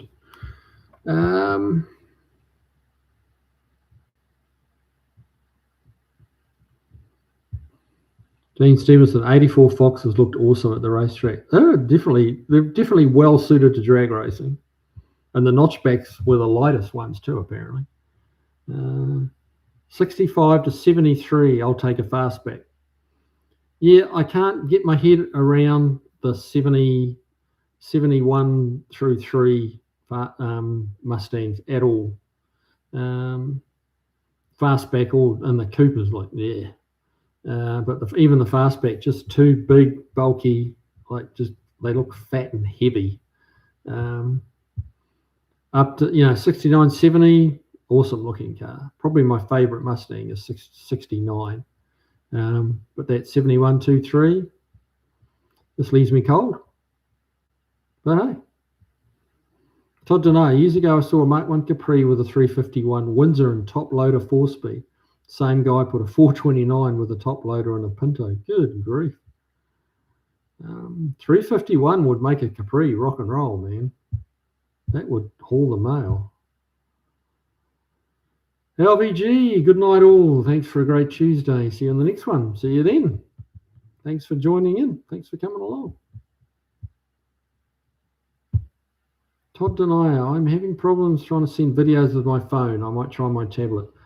Probably the issue is how long they are, mate, honestly. If you can cut them up into pieces or, yeah, I'm not too sure. I don't know that you'll have much more luck with your tablet. Yeah, here's Beagle Bob chiming in. Beagle Bob, if you have a Gmail account, you have a Google Drive account. You get 15 gigabyte free and you can share access to folders with just an email address. Okay.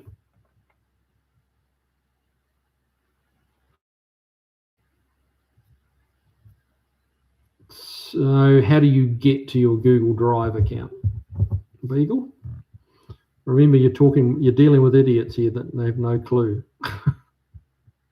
So you've got to, small words and assume we're clueless. It's a fairly safe assumption. Driveway of Misfits. Okay, no frozen pizza. Barracuda will be sending Savaloys to all of tonight's chat participants. Mate, if only that were true. If only that were true. Todd Denial, Danny Boyd, that Pinto was insane. He had to take the front tyres off to change the spark plugs. Oh, good Lord. Wow. Mate, I've got most of the firewall done on the Alpine, and you can take the spark plugs out through the engine bay now. One plug is a little tight, but you can get a plug socket and a ratchet on it. It's just a little. You kind of got to like go in and turn the corner and slip it on. It's a little tricky, but it's very, very doable. So I'm pretty happy with that.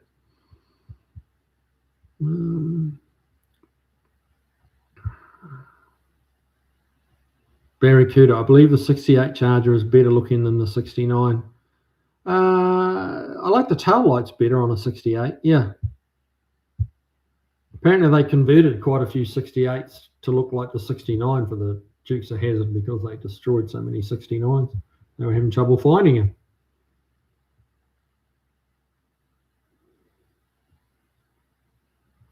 Andy Nickel, had my convertible top down yesterday for the first time this year. Finally, it seems like it was a long winter. Yeah, I'm not looking forward to summer. I've decided I'm more of a winter guy than summer. I'm not working on cars 50 hours a week, like in the heat, puts you off summer a little bit. So I'm probably a little bit jaded in that respect. Danny Boyd, Bellatoria is a good frozen pizza.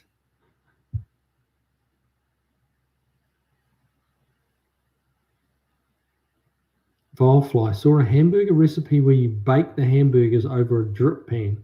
How odd. Imitation grilling. Yeah. Yeah, that does seem odd. Needs to be on a barbecue or a grill. Yeah. Yeah, that flame seared does change the flavour.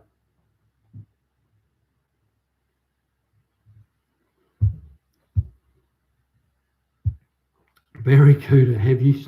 Oh God, shot the page. God damn it.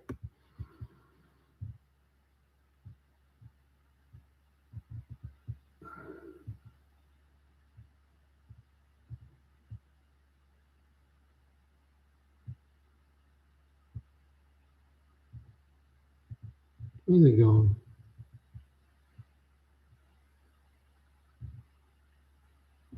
Barracuda, here we go. Have you seen the price of Savoys, Chris Freemasson? Yeah, I don't know, I haven't. Danny Boyd broiling. Well, yeah, kind of. Bacon. Oh no, bacon at 350. That's not broiling. That's just baking them, slow cooking. Ugh. Vilefly just never crossed my mind to do so. No, it wouldn't cross mine either. Not at all. 350 is like a slow stewing temperature. That's no, that's just all wrong.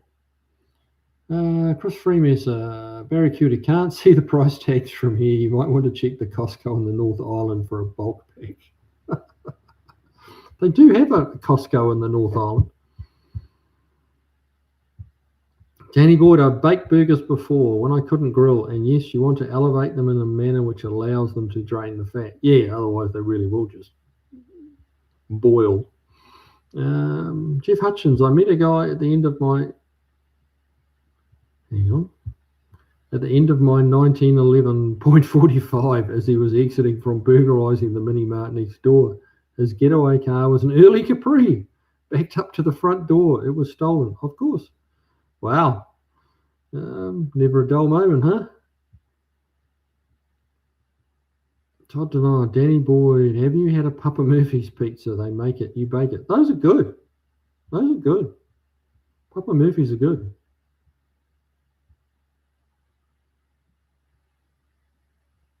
Danny Boyd, a baked burger is a dry burger, which I really don't mind. Huh. Oh well, each to their own.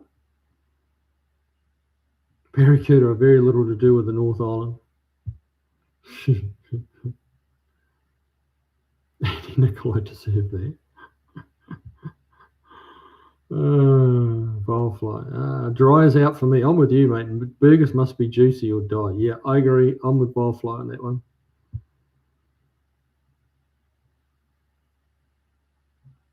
Jeff, I bet he was surprised to see it 1911. I bet he was. He probably didn't notice what year it was made, just that it was pointing at him. Jeff Hutchins, Barracuda, are you a year off on all your favourite? Oh, here we go.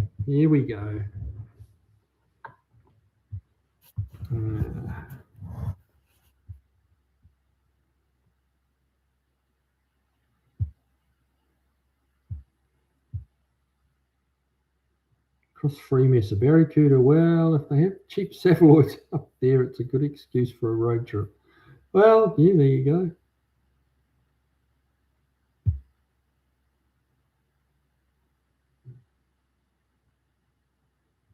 So tell me, Barracuda, why do you not have much to do with the North Islanders? Not fans of the North Islanders? It's funny, isn't it? There's definitely quite the rivalry between the North and South Islands. And I can actually see, like, some of the people that live in Auckland, and I don't know Wellington that well, so I can't really speak to that too much. But Auckland is a fairly big city, and it has that big city vibe where it's like every man for himself. The South Island, and it's much more of a rat race up in Auckland. The South Island's just is just a slower pace, and people just have a moment to be friendly, and they have a moment to look out for someone else if they can. Auckland gets a little, the people in Auckland get a little self-obsessed. David Tyree, the 3-litre was the Essex V6. Oh, okay. I didn't realise. Actually, I mean, I know that I remember the 3-litre V6 well. I didn't realise it was called the Essex. Okay. Made in Essex, I assume. Barry Cooter, I think it's you, Jeff. Oh, let the shit slinging begin. Danny Boyd, 68, 69 Fairlane Torino fastbacks are cool looking like that too. Yeah, see that 68, 69. Now I had one. I had a 69 Torino, and yeah, they're just for me a little bit too big. They're just like an overgrown Mustang fastback, and the proportions just didn't really do it for me. Still don't. Well, they did back when I bought one, because it was back when I bought it in New Zealand. Like, that was a pretty wild car. That was a pretty, like, something you just never saw. So an American and fastback, and it was just very unusual. So that's part of it. That was a big chunk of me wanting to buy it. But looking back, it's like, looking at them today, it's like, they really think the Mustang was just a better looking car. The same year, it was a better looking car.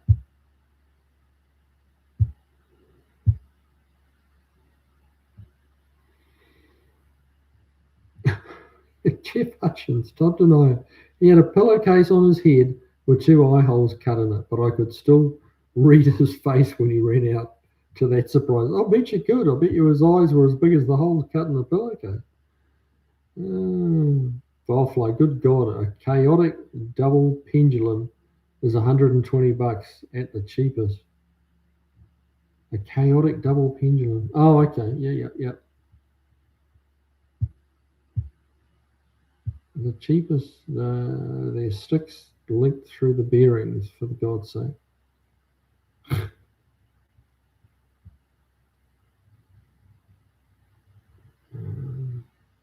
Driveway of Misfits. You can't email videos. There are practical limits to how large a file you can attach to an email, and videos are way too big for that. Yeah.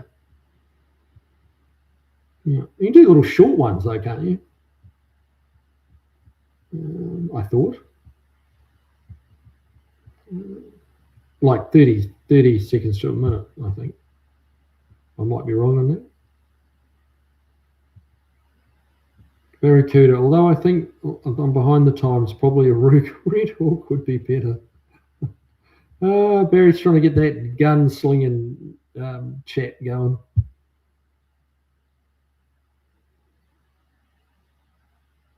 Beagle Bob, just search Google Drive in Google. Oh, fair enough.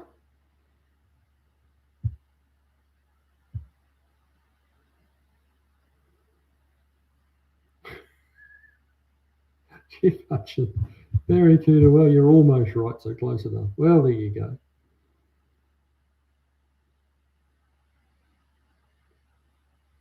Beagle Bob, or check the dots that let you choose email and YouTube, etc. Okay. Yeah, I'll have a look. If I can figure it out, I might, see if I can send it through to Todd and see if that helps him.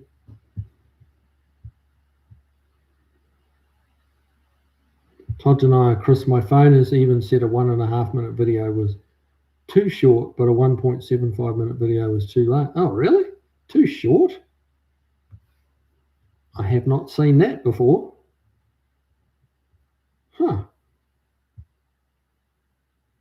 That's weird.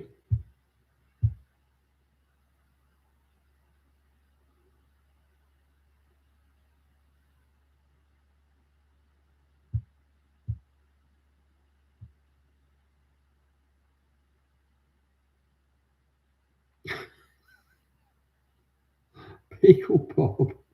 I kind of like those 72 plus Mustangs like a Pantera in a Charger had a bastard child and Ford adopted it. Well, that's a graphic explanation.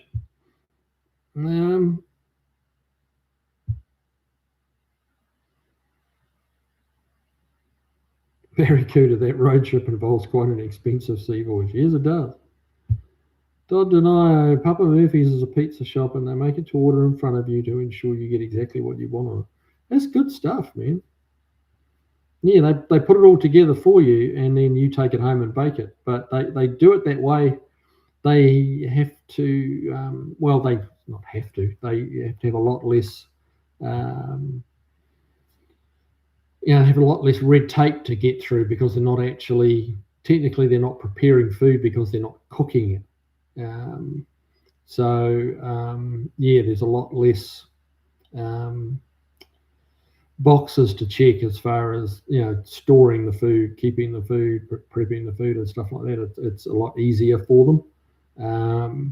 If you take it home, you cook it, and you can just select what you want, a bit more of this, but less of that, whatever, and away you go. It's good. They're usually full of toppings and sauce, and if you want a bit more sauce, you just say, I want a bit more sauce. Easy.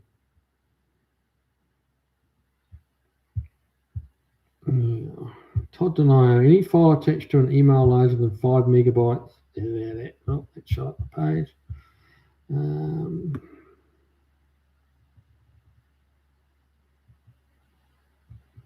a little behind, don't I?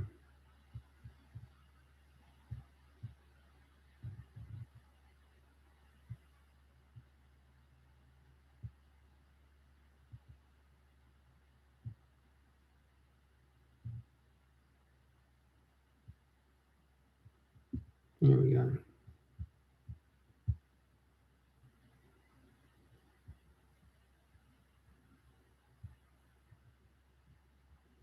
Wildfire. Oh, someone posted a gasifier truck on YouTube, 60 pounds of wood for a 40-mile range, something like that. Search 100,000 kilometers without gasoline by JP Pratt Project. 60 pounds of wood for 40 miles. That's a lot of wood, isn't it? Wow.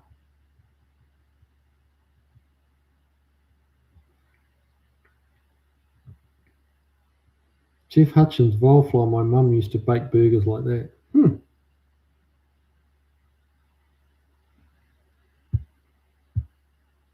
Wildfly's dipping out on us again. Jeff Hutchins, I had no problem with a 69 Charger in the front and a 68 Charger in the back. Be fun to watch people walk confused back and forth.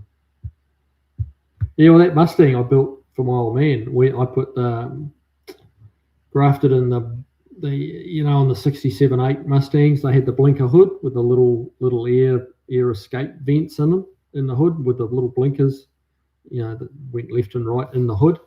I grafted that into the 65 Mustang hood. That's funny watching, the Mustang guys walk by and they see the 67 and they look at the car and they look back at the hood and they look at the car and it confuses the shit out of them. It's quite amusing for my childish brain.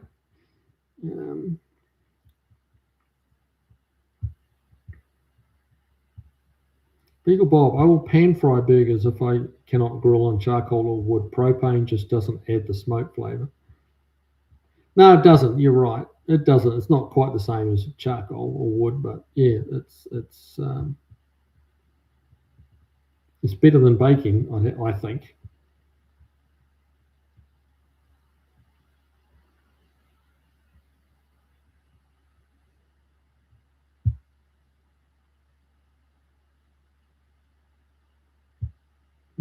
Hot on the subject of pizzas.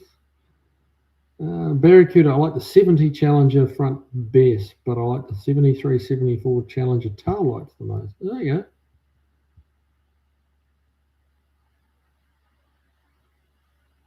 Wildfly, I have a Detroit pizza. I have a Detroit pizza in the oven. Oh, look at you.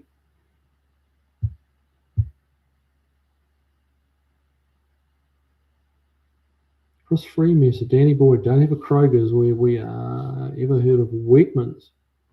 I live in my hometown, no? Never heard of Wegmans.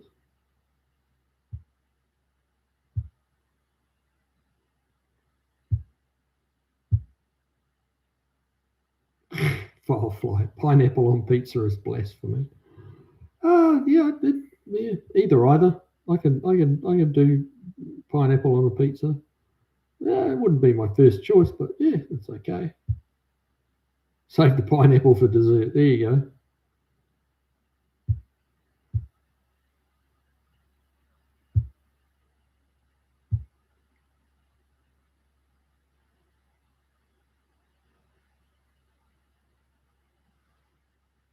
Jeff Hutchins. Cousin was one of the originators of Papa Murphy's. Wow. He'd been a millionaire, lost it, got it back multiple times before that. Super nice guy, but I never got a free pizza. Oh, well, yeah.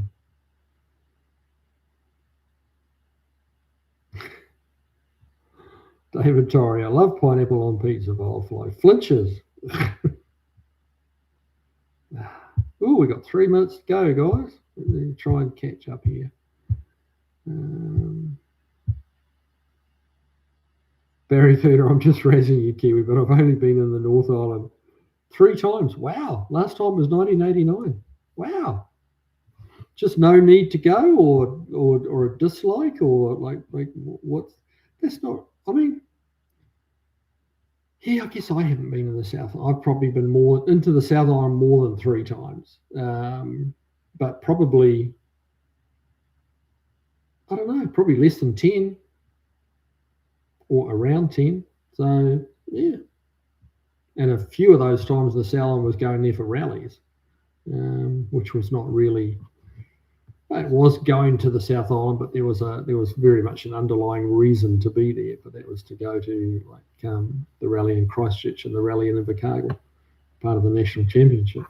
Had it not been those events there, we wouldn't have been there.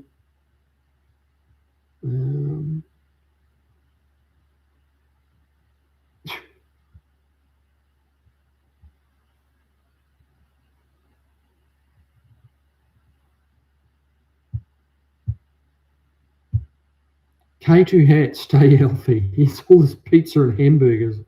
Yeah, it's like the food channel, isn't it? But the unhealthy food channel.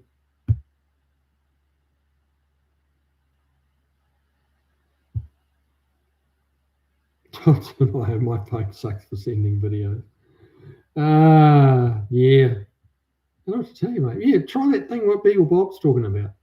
See if you can put them on Google Drive, and Google Drive.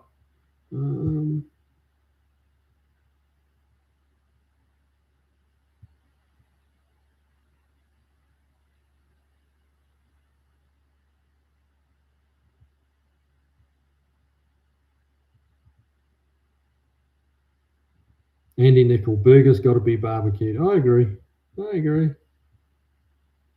Volfly, if I eat pineapple pizza, I will die and be judged by a 1,000-eyed potato looking down at me with some measure of disapproval. Your sins will be read to you ceaselessly and in shifts. Oh, Lord. He's a man who doesn't like pineapple on his pizza. Oh.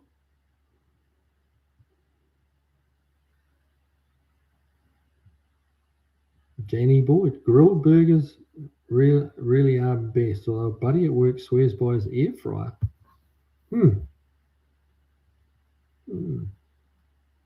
So do you guys, you're all talking about burgers. Do you buy the pre-made burgers or do you make your own burger patties? Mrs. K always makes her own burger patty with her special ingredients, and they're pretty darn good, I got to tell you. Firefly, the list will never end. Oh dear. Todd and I'm going to change the fuel line on the Marlin tomorrow, and the fuel system will be finished. Awesome. Jeff Hutchins, another non-pizza. Thumbs down for the non-pizza, non-pineapple on pizza. We got a thumbs down there.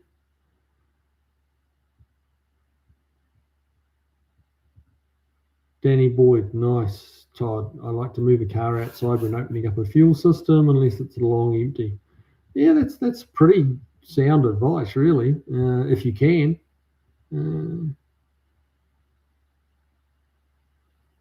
Barracuda, is there time for a joke about pubic lice? Absolutely. Like, give it to us, man. That's what she said.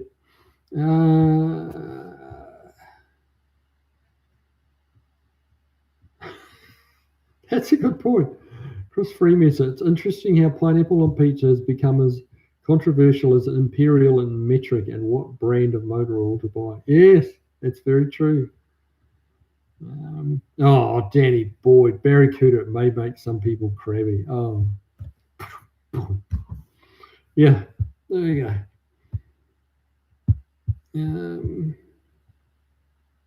Andy Nichols, seems like it just started. I'm saying goodnight already. Yeah, it goes by. Quick. We're 2 minutes over, but that's all right. I've still got a little bit of bourbon left. So. I've got to look for let's skip through a few here. Hey, where's Granddad's junk? I would say he's not here. Barracuda, here we go. Barracuda, did you see Adam Carolla's recent video, Dan? No.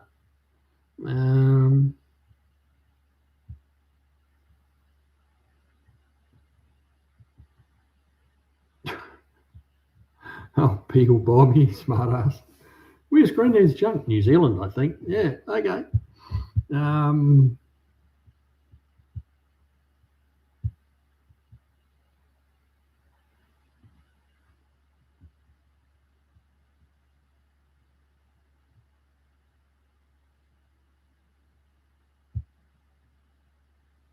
Beagle Bob, I'm wondering if you have top chat selected. I do have top chat selected. I changed that to live chat and it's gone back. Hang on. I changed that right early in the program, like very early, and it went back to top chat. Ha! That's annoying. Huh. The system's actually changed it back. It looks like Barracuda's not going to share as the lice joke. Maybe next week. Live chat shows all comments. Yeah, and that's what I usually do it now. And I switched it to live chat like very early on. I actually managed to remember, and I just looked then, and it's like, shit. I wonder how many if I've ignored you. I wasn't really ignoring you. I just maybe didn't see the comment. Huh. Eagle Bob, lots of hamburger talk glossed over. Well, yes, there's only so much you can talk about a hamburger.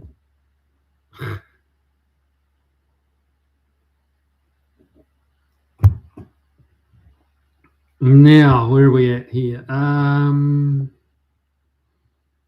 don't know. Hi, John. It's at the end already. Yeah, John William. Help. Wilburn. John Wilburn. Hey, welcome along, mate. You're a little on the late side. We're already 4 minutes over.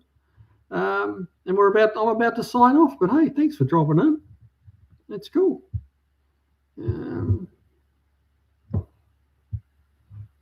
Barracuda, here we go. It's just something Adam Carolla said about how, because of people shaving down below, these are lean times for pubic lice.